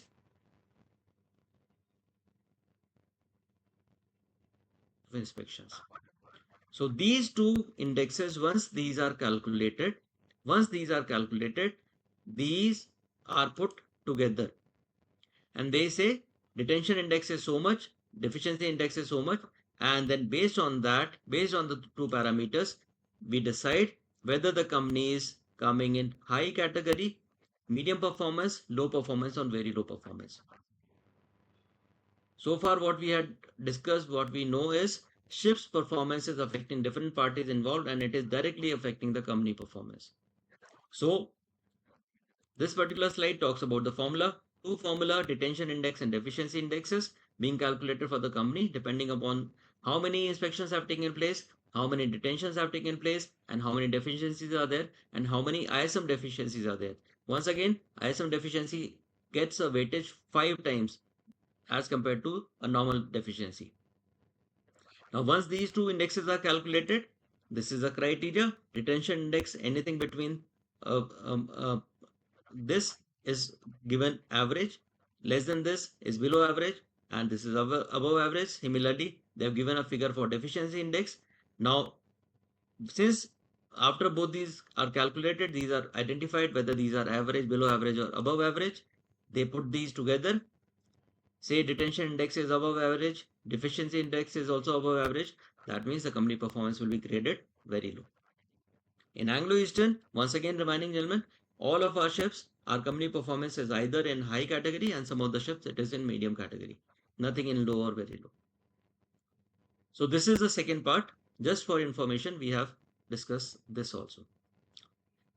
Now the next thing that comes in picture in new inspection regime is the banning provision that we had discussed.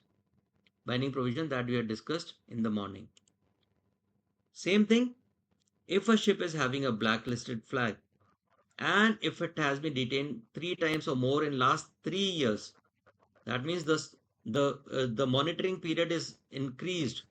In 3 months also, in 3 years also, if the ship is detained 3 times or more and it is flying a blacklisted flag, then the MOU will consider banning the ship from entry in a particular MOU region. Now, if the flag is having a better performance, that is, it is a grey listed flag, then in that case, they will say if the ship is detained more frequently, that means in 2 years, if the ship is detained more than 3 times or more, then the MOU may consider banning the entry of that ship in their waters. So this is as far as refusal of access or banning of ships is concerned. Again, this the new inspection regime. And finally, the last table that we had seen, part of it we had seen yesterday also, and this is what I want to highlight. What we had discussed, Mr. Arif, just a moment, let me complete and then I'll come back to you. I have 2 questions, so I'll come back to you. Just a moment. So yesterday we had seen this table. Where is that? Just a moment. Okay, just a moment. This is the table. So I'm just sharing it with all of you. This table we had seen yesterday also. So based on the ship's risk profile, the port states were deciding whether they will be conducting a periodic inspection, and the periodic inspection, whether it will be initial inspection, it will be detailed inspection or expanded inspection.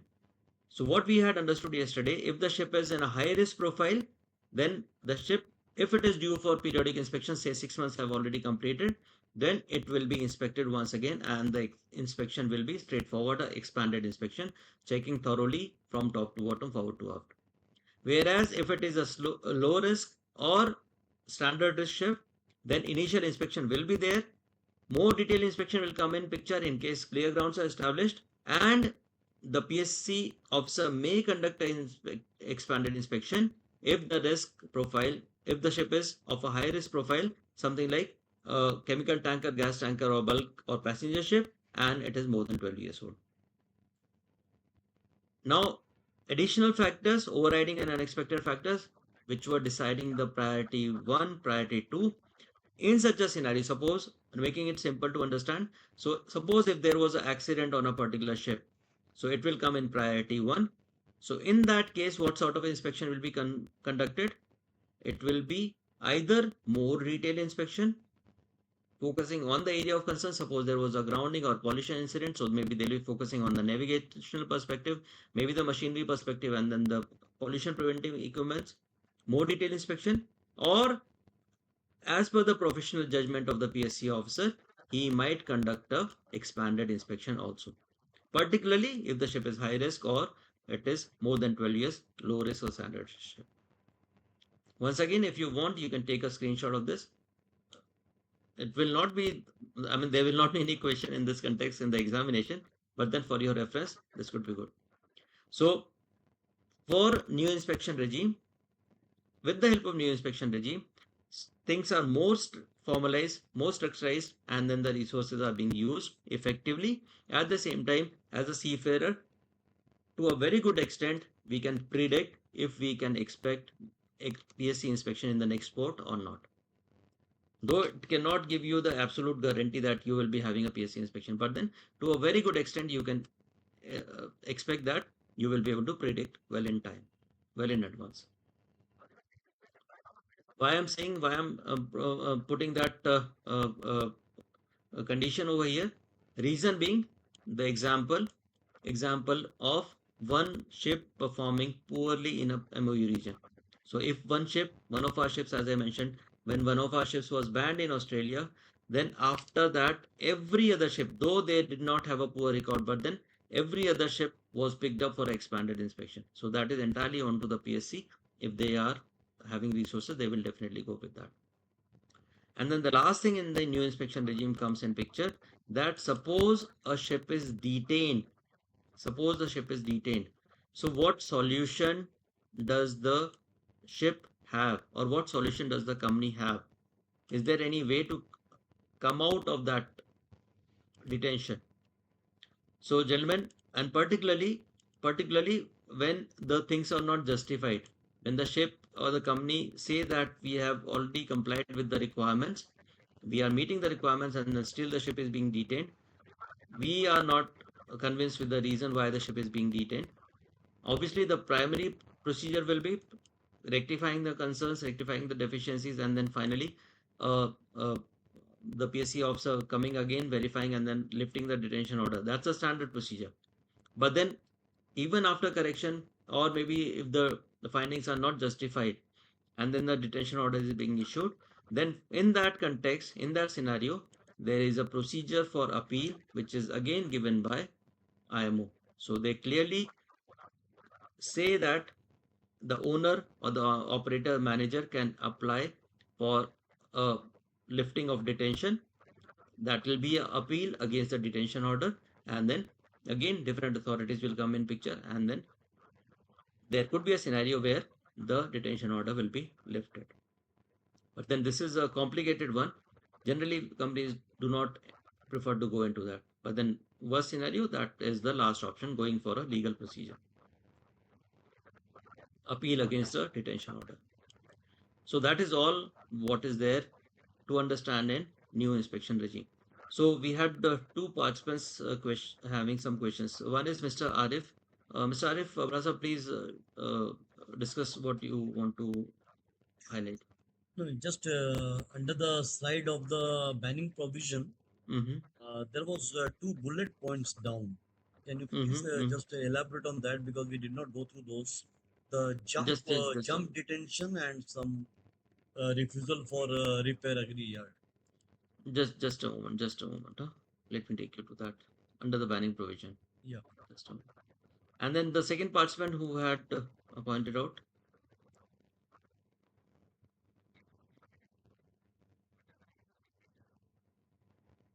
Second participant who had raised his hand, just somehow forgot the name. Who was that? No one? Okay. So, coming to the question raised by Mr. Arif. The question here is, obviously this is the procedure. They say that a blacklisted flag being detained 3 or more times in 36 months, 3 years, it is the MOU may decide to ban the ship. Similarly for blacklisted flag. Now, this can also come in picture. This can also come in picture. The banning provision can also come in picture if the ship is taking some shortcuts to jump detentions, or say there is a scenario, there is a finding, and then it has been agreed, the PSC officer has notified, and then it has been discussed. Say the class surveyor came, and then they said, okay, detention order is being lifted, and this is the condition of class, or maybe this is the dispensation letter, that ship will be allowed to sail from this point to this point for this duration, and then it will get it repaired. But as soon as the ship is out of that port, and then the ship is free, and they are just roaming around across the globe, not going to the agreed repair yard. That means as soon as the information is available with the MOU, they have the authority to ban the ship in that case also. So basically failing to do what is agreed, what they are supposed to do. A standard procedure is like this, but again, as I said, banning is the last provision that PSC takes. Obviously, they want the ships to come to their ports, they want the trade to continue, but at the same time, there are some people who are more interested in taking following wrong practices, wrong procedures, and then for that, this provision is also there. So that was new inspection regime, gentlemen. I've given you a detailed description, what exactly is the idea, from where it all originated, and then what is the procedure being followed. And with this, we are moving on to the last part of the discussion, and that is relating to the practical scenario. Practical scenario, when we talk about, there are two things in that. One is when the companies are talking about PSC performance. So every year you will be receiving two documents. You do receive two documents.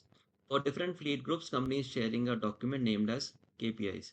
So under the KPIs page, which KPI is what? Nothing but the targets that the company wants us to achieve in the forthcoming year. So there, one of the entries talks about PSC performance also. So what exactly the company wants us to achieve in terms of PSC inspection, in terms of deficiencies, in terms of detentions, these are clearly mentioned in that KPI document. Similarly, the second document which is being shared by the company every year, somewhere around February or March, and that is management review document. So management review document also is shared with all the ships, and in that the detailed comparison is shared, like what was the target set for that year, and then how much the company is able to achieve, whether they are able to meet the requirements or not, whether they need to improve in certain areas, talking about deficiencies, what sort of deficiencies are observed, which areas are being observed more frequently, and then maximum deficiencies are coming out in which areas. All this is shared in the form of these two documents with the company, with the ships. The idea is clear, involving everyone in the procedure so that everyone can do whatever is expected out of him. And then we can come out with the best results in a PSC inspection. Now, adding to this, as I understand, as I mentioned, this is a yearly exercise which is being done by the company. Targets, sharing the findings. But in Jibe, we had seen yesterday also, and I'm just taking you back to that page, sharing that page once again. In Jibe, the last tab which talks about insights. So Jibe, the last tab that you see over here, insights. So in the insights tab, if I go to group insights and then the item PSC, the moment I click on this, I get to see the data. Again, the intention is, with the help of this particular portal, with this section, we can keep a track what exactly is happening in the fleet, what sort of deficiencies are being observed, different deficiencies by deficiency codes, which areas maximum number of inspections are taking place, which MOU maximum number of inspections are taking place, and then some more details further talking about specific inspections in each and every ship. The idea is company simply believes that knowledge is the key. So if knowledge is there and then the knowledge is being shared with the fleet, that's the best way we can prepare for the dynamic scenario, dynamic environment where we are operating, and company is facilitating that. So what company expects in return? Please utilize this information, may it be the reference documents given in document manager, or may it be the information being shared by group insights on Jive, or may it be the monthly newsletter PSC insights that we had seen yesterday. Keep a track of what is happening in the industry and what exactly can we do to give the best in our PSC performance. By now, we all understand what is the significance of PSC inspections and then what position it hold in the industry. So that's where, once again, as a seafarer, my approach should be knowing my job properly, in detail, not keeping everything in bulk, rather going for checking one thing at a time, carrying out the necessary maintenance, carrying out the necessary checks, checking not only broadly but checking the finer details also, If any deficiency is there, if I can rectify on board, definitely rectifying well in time. If not possible, next thing, reporting to the department head, getting the company in loop, and then starting the follow-up. And the last part, before arrival, if we cannot resolve it, as soon as the PSC inspector boards, discussing the findings with the PSC inspector also, along with the follow-up that these are the findings and these are the follow-up which are already in progress. That's a simple expectation that company has from all of us. Now, coming to the last part of the discussion, and that is talking about the practical challenges. One part I've already mentioned, that is relating to keep KPIs and targets, and then the performance review the company is doing every year. Now, talking about those areas, and gentlemen, some of you seniors definitely must have been to some ports in their professional life where there are all sort of malpractices being followed. There might be a scenario that the PSC inspector or maybe some other some other officer from the port, maybe from different department, might come up on board and then simply say that Captain, I need so and so favor, maybe so many dollars, maybe so many cigarettes or maybe drinks, and then until unless you do that, I'm not going to release your ship. And it's not only the PSC inspector, it could be any other official also, maybe for port clearance or maybe some other terminal inspector or someone. And it happens. There are some gray areas across the globe where these malpractices are being followed. Now, the industry has been taking a note of it for a very long time. And then, not recently, but then it's been a few years, and company has said, not only company, but then all the different stakeholders in the maritime industry, they have come together and they say, yes, we need to take a stand against them. We cannot just permit something like that, because how much can the ship staff handle?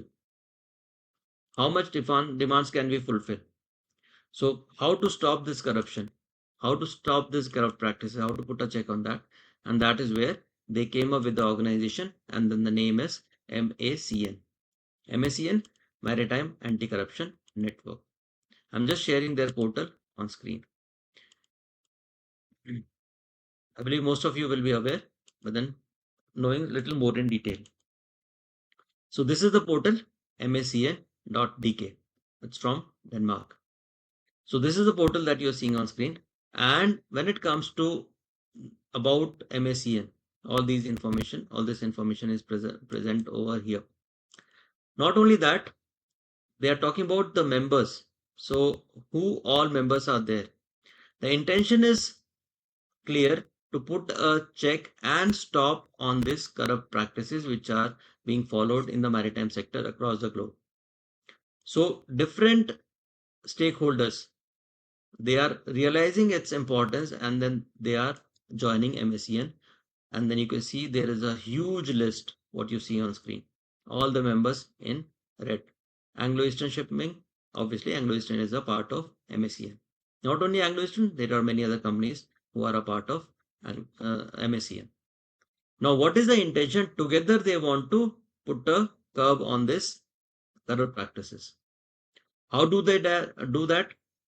Suppose I end up in a port where the PSC inspector has come, and this corrupt practice, these demands can come from any other official also. So suppose a PSC inspector comes threatening me that, okay, I will be issuing a detention order, this and that, or otherwise I need all these favors, I need so much dollars and so on. So what action can the seafarer take in such a scenario? Company has a clear set of procedures. It is described in our SMS also. They say, first and foremost, please get in touch with the office immediately. That is the first thing. Office will step in and will provide all necessary support. There have been instances where office has coordinated with the PSC, the P&I club, and then P&I clubs have come in picture. They have flown all the way to the port and they have assisted the master, and then finally the ship could come out of that difficult situation. The second thing that comes in picture, and this is sort of little proactive. It might be effective to some extent. Companies sharing the membership certificate, MSCN membership certificate with all the ships in the fleet. This is the certificate that you're seeing on screen. So company is sharing this certificate, and what company wants in return? Company says, please print out large size printouts. Please take large size printouts of these copy of this certificate and display it prominently in master's office, in chief engineer's office, and maybe no harm if you display a copy of the certificate near the entry point, near the gangway also. The idea is clear. This itself acts as a deterrent.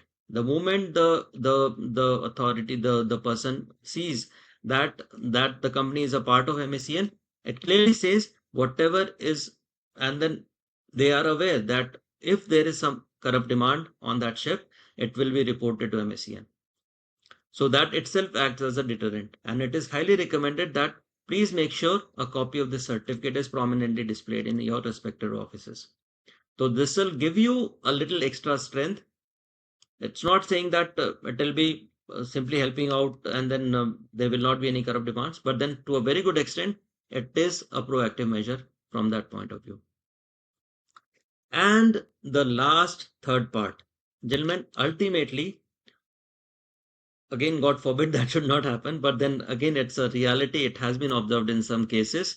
If the ship ends up at a port and one of the officials, maybe a PSC inspector or someone comes, and then he's trying to threaten the ship, there have been instances where the seafarers are being threatened, the masters and chief engineers are being threatened for manhandling, for any sort of thing, not only detention, but then otherwise also. So, gentlemen, ultimately, safety is the priority. And if you feel there's a threat, definitely get in touch with the company, and then company might suggest that, Captain Sir, please come out of that port, whatever demand is there, you can consider fulfilling that. First and foremost, there are some procedures. In fact, there are some videos also in the MarineFlix portal. Some of you might have seen that.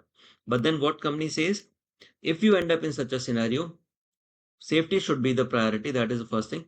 As a deterrent, one certificate thing that we have already mentioned, they simply say that do not carry unnecessary cash on board as far as possible. If it is not required, do not carry, particularly when you know that you are going to call on such a port. So do not carry. You can simply say, sir, I do not have any alcohol, I do not have any cigarettes, or maybe the cash. So that itself will be helping you. But otherwise also, if in case the worst scenario and then company is also not able to resolve, or P&I also is not able to resolve, then the next thing that comes in picture, please ensure that you are safe, your ship's team is safe. Even if he's asking for a few dollars, give him the dollars and then let the ship sail out from that port. And after that, the follow-up will be there. After that, the follow-up will be there. That is reporting to MSCN. There's a simple procedure, and I will just share that portal once again. It is there on the main page only. So MSCN page you are seeing, and when you go to the main page, this button is there, report incident. So the moment I click on this, so it gives me the details and it asks all the details, what all happened, what sort of demand was there, who was demanding, which port it is, which country it is, all these entries are there. So once these reports are submitted, obviously all this will be done in consultation with the company. So once all these reportings are done, what MACN does, MACN along with their representatives, they get in touch with the administration, the country's government, and then they try to put a curve on that corrupt practice. So again, reporting is equally important. In consultation with the company, please make sure if we end up paying something somewhere, or otherwise also if we observe that some corrupt practices are followed, these should be reported to MSCN. The idea is clear. When we report, then the industry will take a note of it, and then a larger action can be taken with a wider perspective at the government level. IMO and government level, they will be dealing with the concerns and then they'll be handling it. So that is as far as practical challenges are concerned. Role of MSCN, and then further procedures that our company recommends. There are some videos, I think 4 videos are there in MarineFlix, just small videos, 1 minute, 2 minute videos are there. Please take out some time and go through those videos, and then you will find these helpful in handling such situations. So gentlemen, with that, I complete on the topic. All 8 modules, starting from the background, from where it all originated, the grounding of this tanker Amoco Cadiz in French waters, the pollution incident, then European countries coming together, 1982 forming the first MOU, signing the first MOU, Paris Memorandum of Understanding. Later on, across the globe, different countries, different geographical locations coming together and forming total 9 MOUs, and then the 10th entity, USCG for USA, operating and then carrying out the necessary checks, ensuring that the ships are run in a safe manner. Again, who gives them the power? SOLAS gives them the power. The conventions make them give the power that even if the ship is foreign registered, it can be boarded by a different country port state inspector. He can carry out the checks, and then if required, if he finds, he can detain the ship. And if required, the worst scenario, they can ban the entry of that ship in their waters. The idea is clear. They want the ship to be maintained, having the hardware condition good, the software condition good. Hardware, the overall condition of the ship, the equipments, the functional condition of the equipments, and software side, adequate number of people on board and people conversant with the procedures, able to handle safe navigation inbound, outbound, cargo operations, pollution prevention, and emergency handling procedures. Different checks are there, different checklists are there. The document, what all authority is given to port state inspector, what is the authority of master, where he can say no to the port state control officer. All this is described in the IMO procedures document.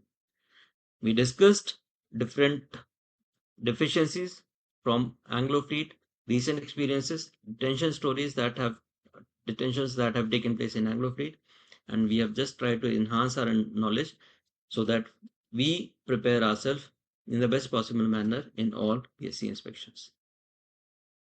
So gentlemen, any questions in any topic, if anybody has, please feel free to ask. Otherwise, I take it as that when, yeah, okay. So if any question is there, please let me know. Anybody? Only thing I have a question, why these youngsters are hiding behind the curtains? That is the main question from me.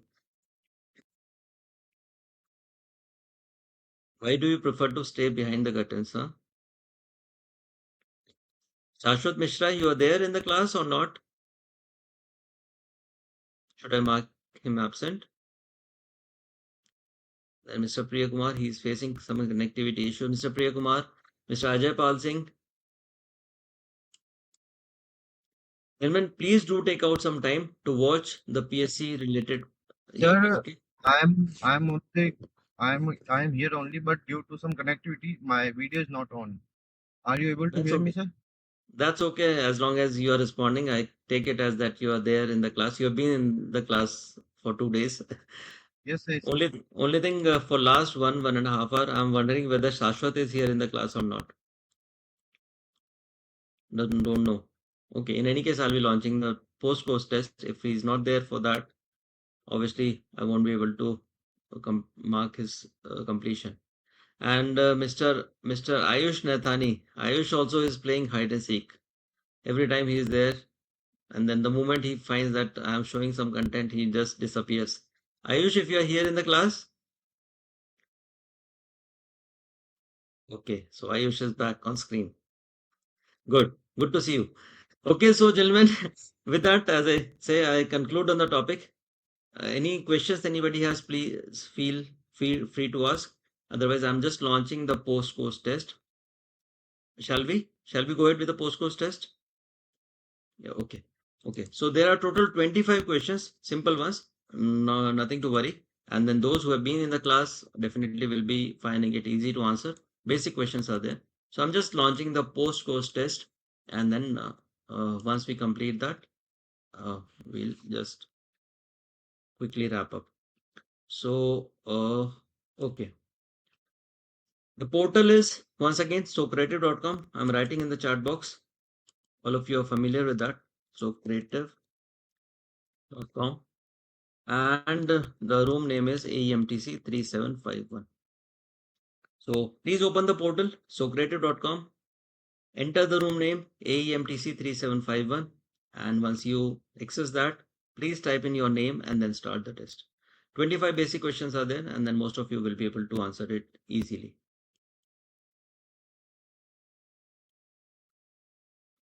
In case you are not able to join, please let me know. I can help you out with that if required.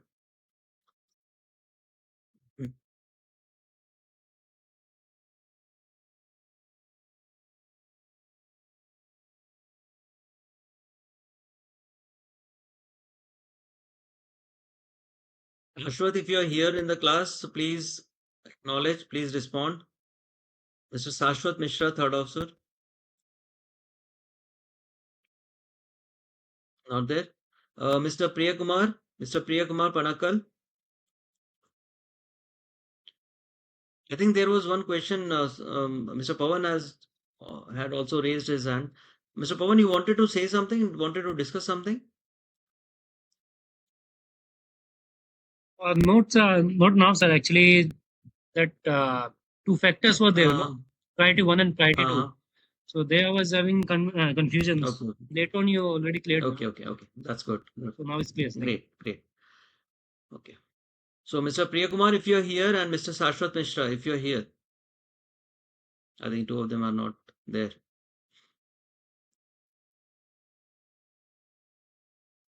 Sir, there is a question.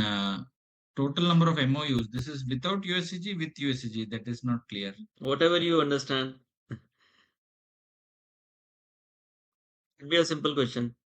It is a simple question, actually. Yes.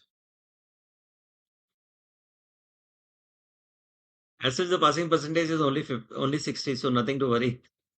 Not to worry. I'll answer your question, but then please complete the test and then I'll answer this question.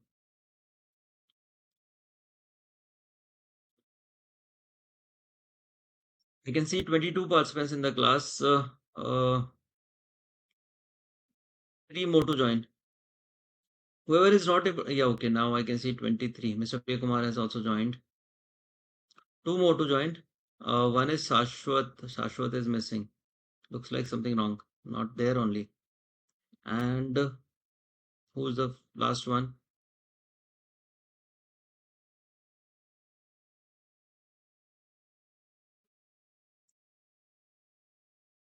The last participant, whoever is not able to join, please let me know. Otherwise, the entire class will end up waiting for you to complete the test.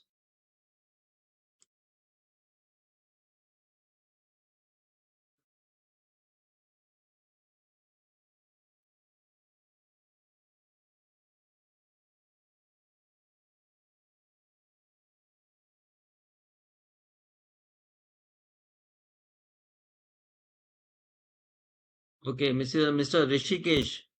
Mr. Rishikesh, are you there in the class?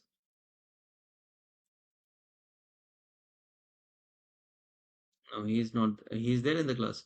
Mr. Rishikesh Yes, sir. Pillai, Yes, sir. you're not able to log in, is it? Yes, I already logged in, sir. I was doing the test. Okay. Then who's the 24th guy? Shashwat is not there for sure.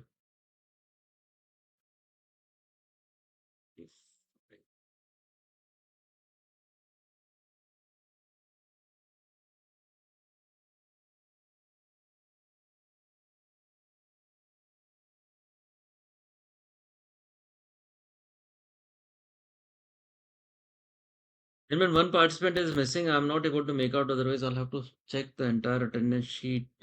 Who's missing? Who's not there in the test room? Just a moment.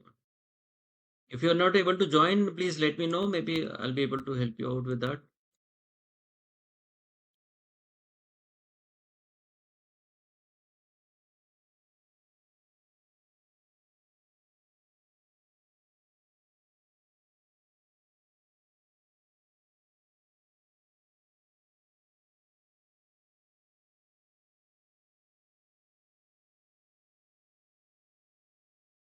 And gentlemen, as and when you complete your test, please start filling up the feedback form also, because that is also important. Otherwise, the backend teams gets stuck. Now all the participants are here. Good. All 24 are here. Good. Except Shashwat.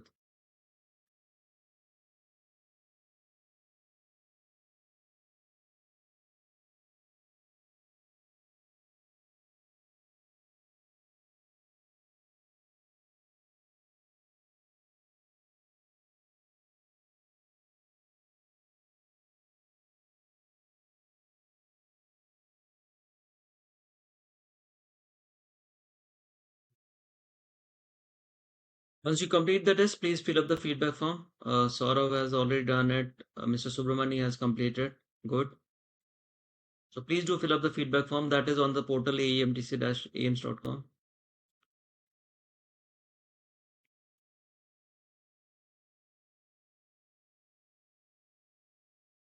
Ashwat.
Sir, the feedback is not open. It is saying faculty is not planned for the course. Contact administrator.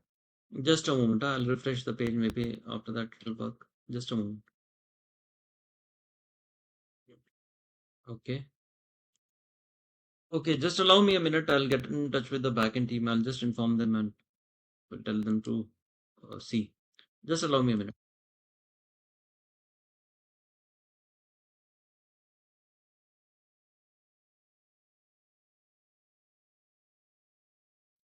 Any other participant is also facing the same difficulty for feedback?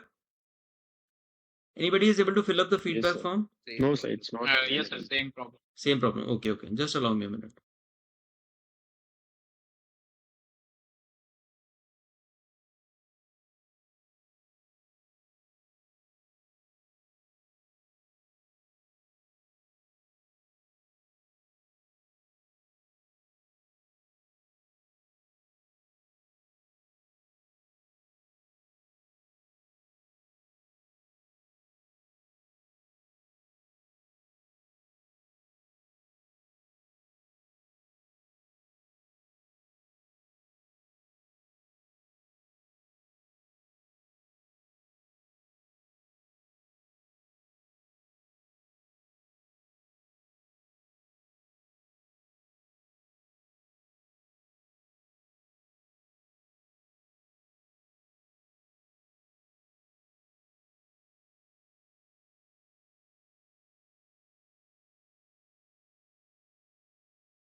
It's saying faculty not planned for the course.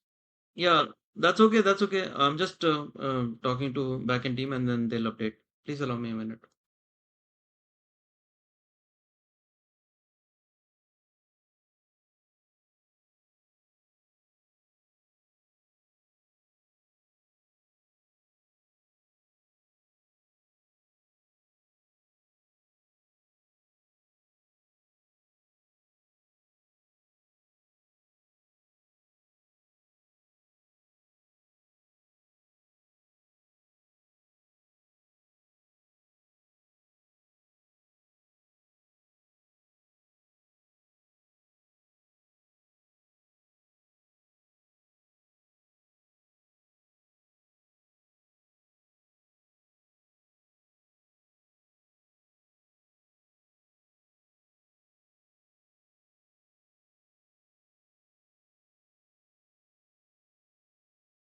Gentlemen, I just talked to the backend team and they said it'll refresh in 2-3 minutes and it'll be available for all of you. So just be there for 2-3 minutes and then fill up the feedback after that. You'll need to refresh after 2-3 minutes or maybe after a minute or so.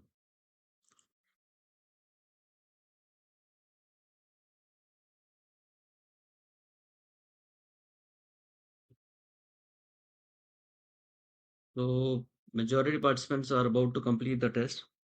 I think 2-3 are left to complete the test. Mr. Shashwat, if you are here in the class, Shashwat is there? No, not here. No issues.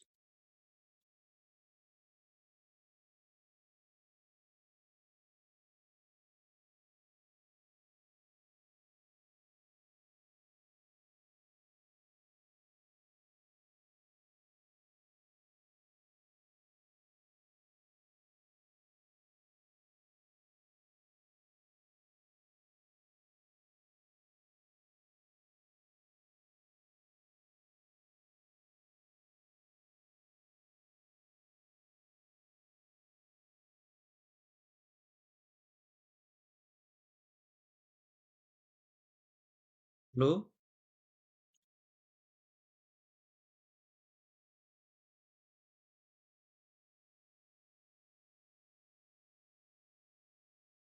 Gentlemen, please refresh and try now if it is functioning now, the feedback form. Need to refresh the window and then after that you should be able to access it.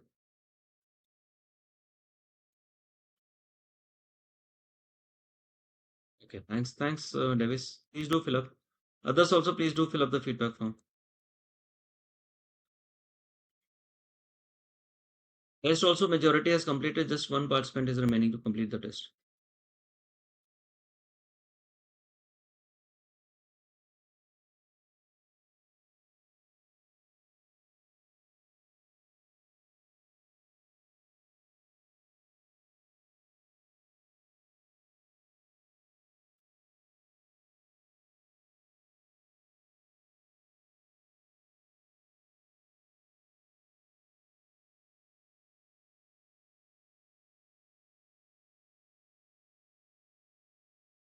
And Mr. Priya Kumar Panakkal, your course entry form is still pending. Rest all have filled up the course entry form, but Mr. Priya Kumar Panakkal, if you are able to hear me, your course entry form is also pending. So please do fill up. Until you fill up the course entry form, your feedback will not be accessible.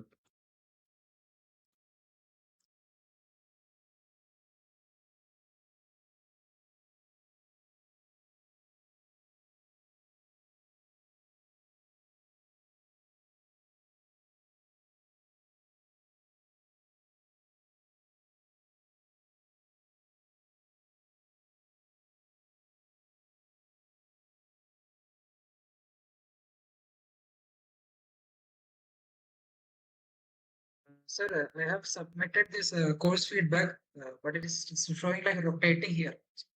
Just a moment, Davis. I'll just cross check. Yes. So Priyakumar, I've written a message for you. So please do fill up your course entry form as well as the feedback, both on AMTC portal, in case you're not able to hear me. And then Davis, just a moment. Let me refresh it.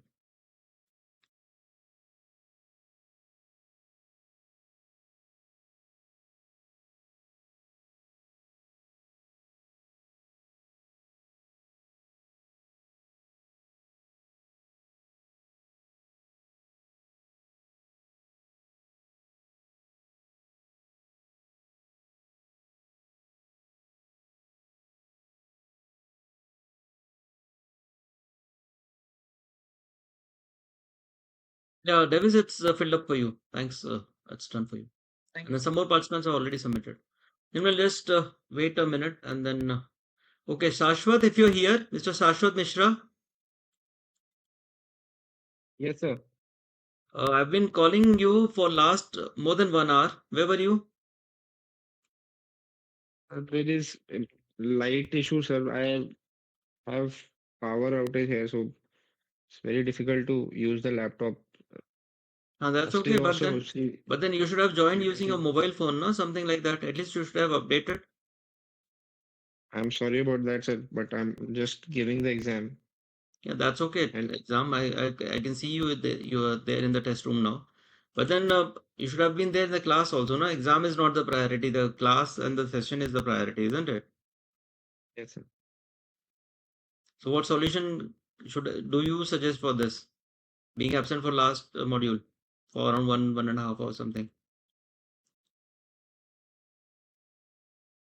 Okay, I'll just pass on the information to the backend team. If they permit, uh, then we will accept it because you were there for the entire course throughout. Only last 1 hour you've been facing the difficulty, right?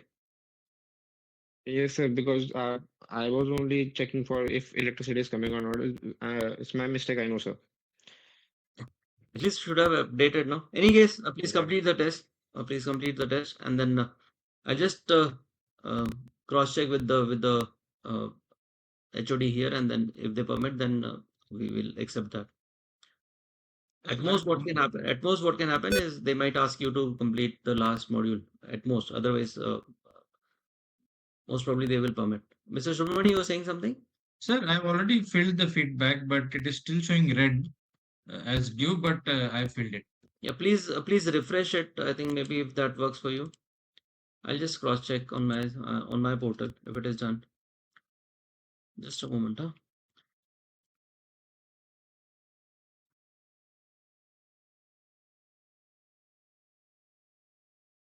I've received it for 15 participants. 15 have already filled up. Mr. Subramani, just a moment, huh?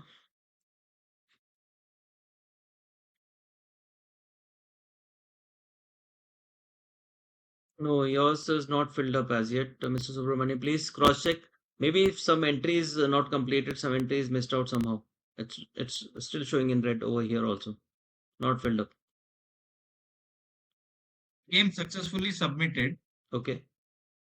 But when I went to the main page, Maybe please try to refresh it, and if it works, otherwise maybe you can consider filling up once again. I'll do, sir. Just a moment. Huh? Now looks like it is showing. It is filled up. Just a moment. Huh? Mhm.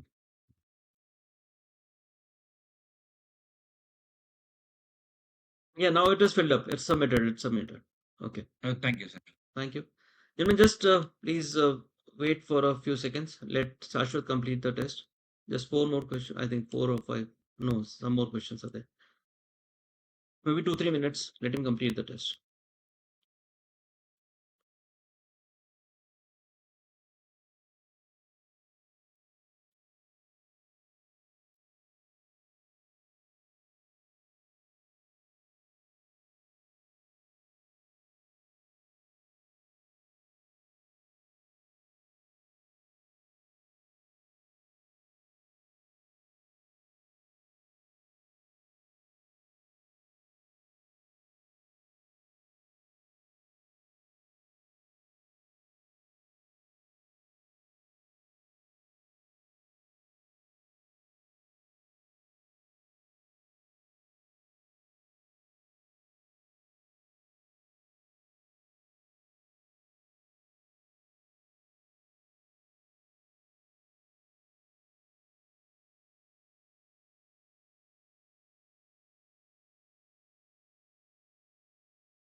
Mr. Priyakumar Panakal, are you able to hear me? Mr. Priyakumar?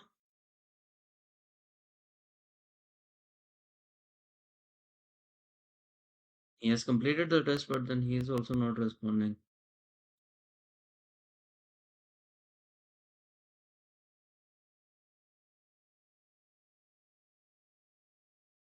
Mr. Priyakumar, if you can hear me,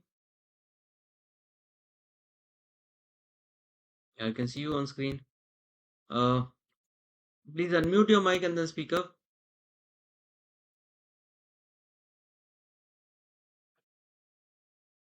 I hope you are filling up the feedback and then course entry form. The course entry form followed by the feedback form.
It's completed. Test is completed. Just a moment.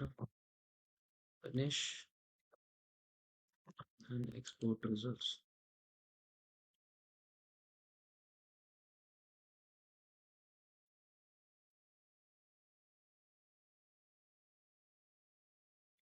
Yeah.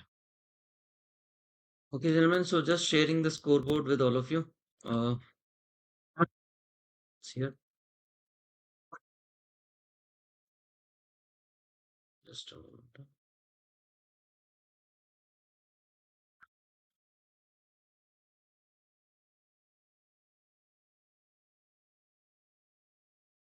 The majority has fared well, so nothing to worry in the test part.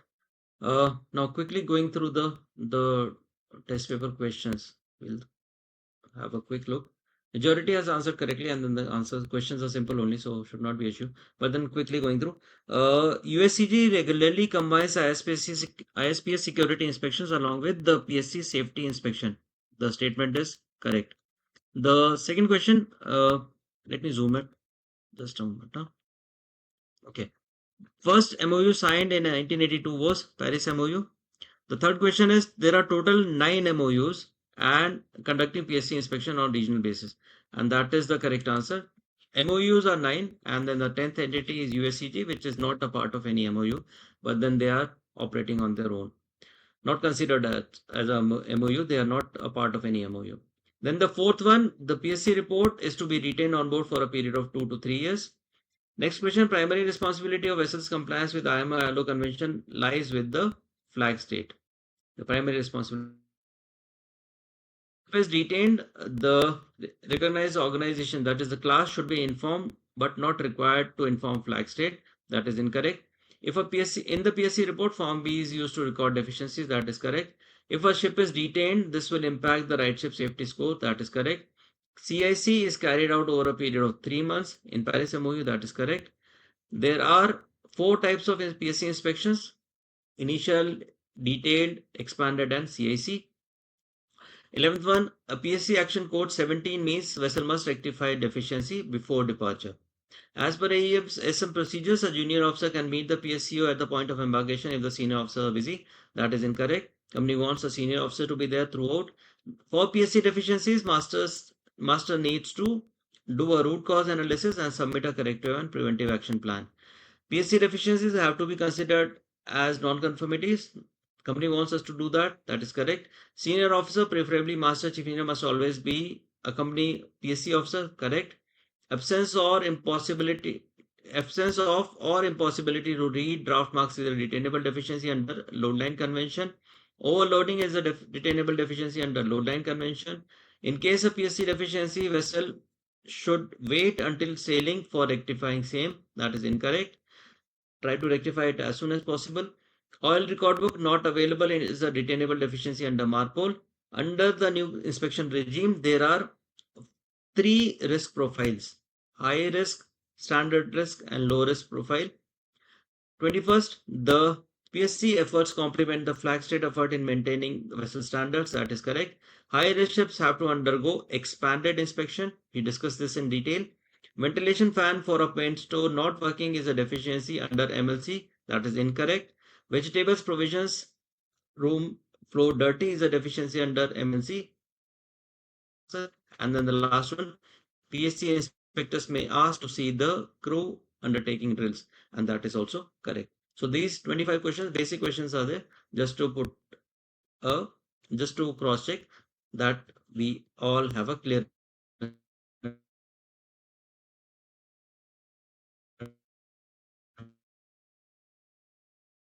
understanding of the something to take away with you for sure. And it's nice. It was a nice interactive session with the entire group, and we look forward to meet more often.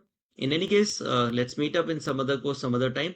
Till then, wish you all a very happy sailing and pleasant stay on board. Please take care, stay safe, and then enjoy. Thank you, Thank sir. you. Thank you, sir. Thank you so much. Thank you, sir. Thank you. Thank you, gentlemen. Thank you. Take care, stay safe. Thank you. Thank you, sir. Thank you, sir. Thank you. Thank you. You may log out now, then I'll be closing the meeting for all. And then in case you have not filled up your course entry form, feedback form, please do fill up your feedback form for sure. Thank you, gentlemen. See you. Thank you.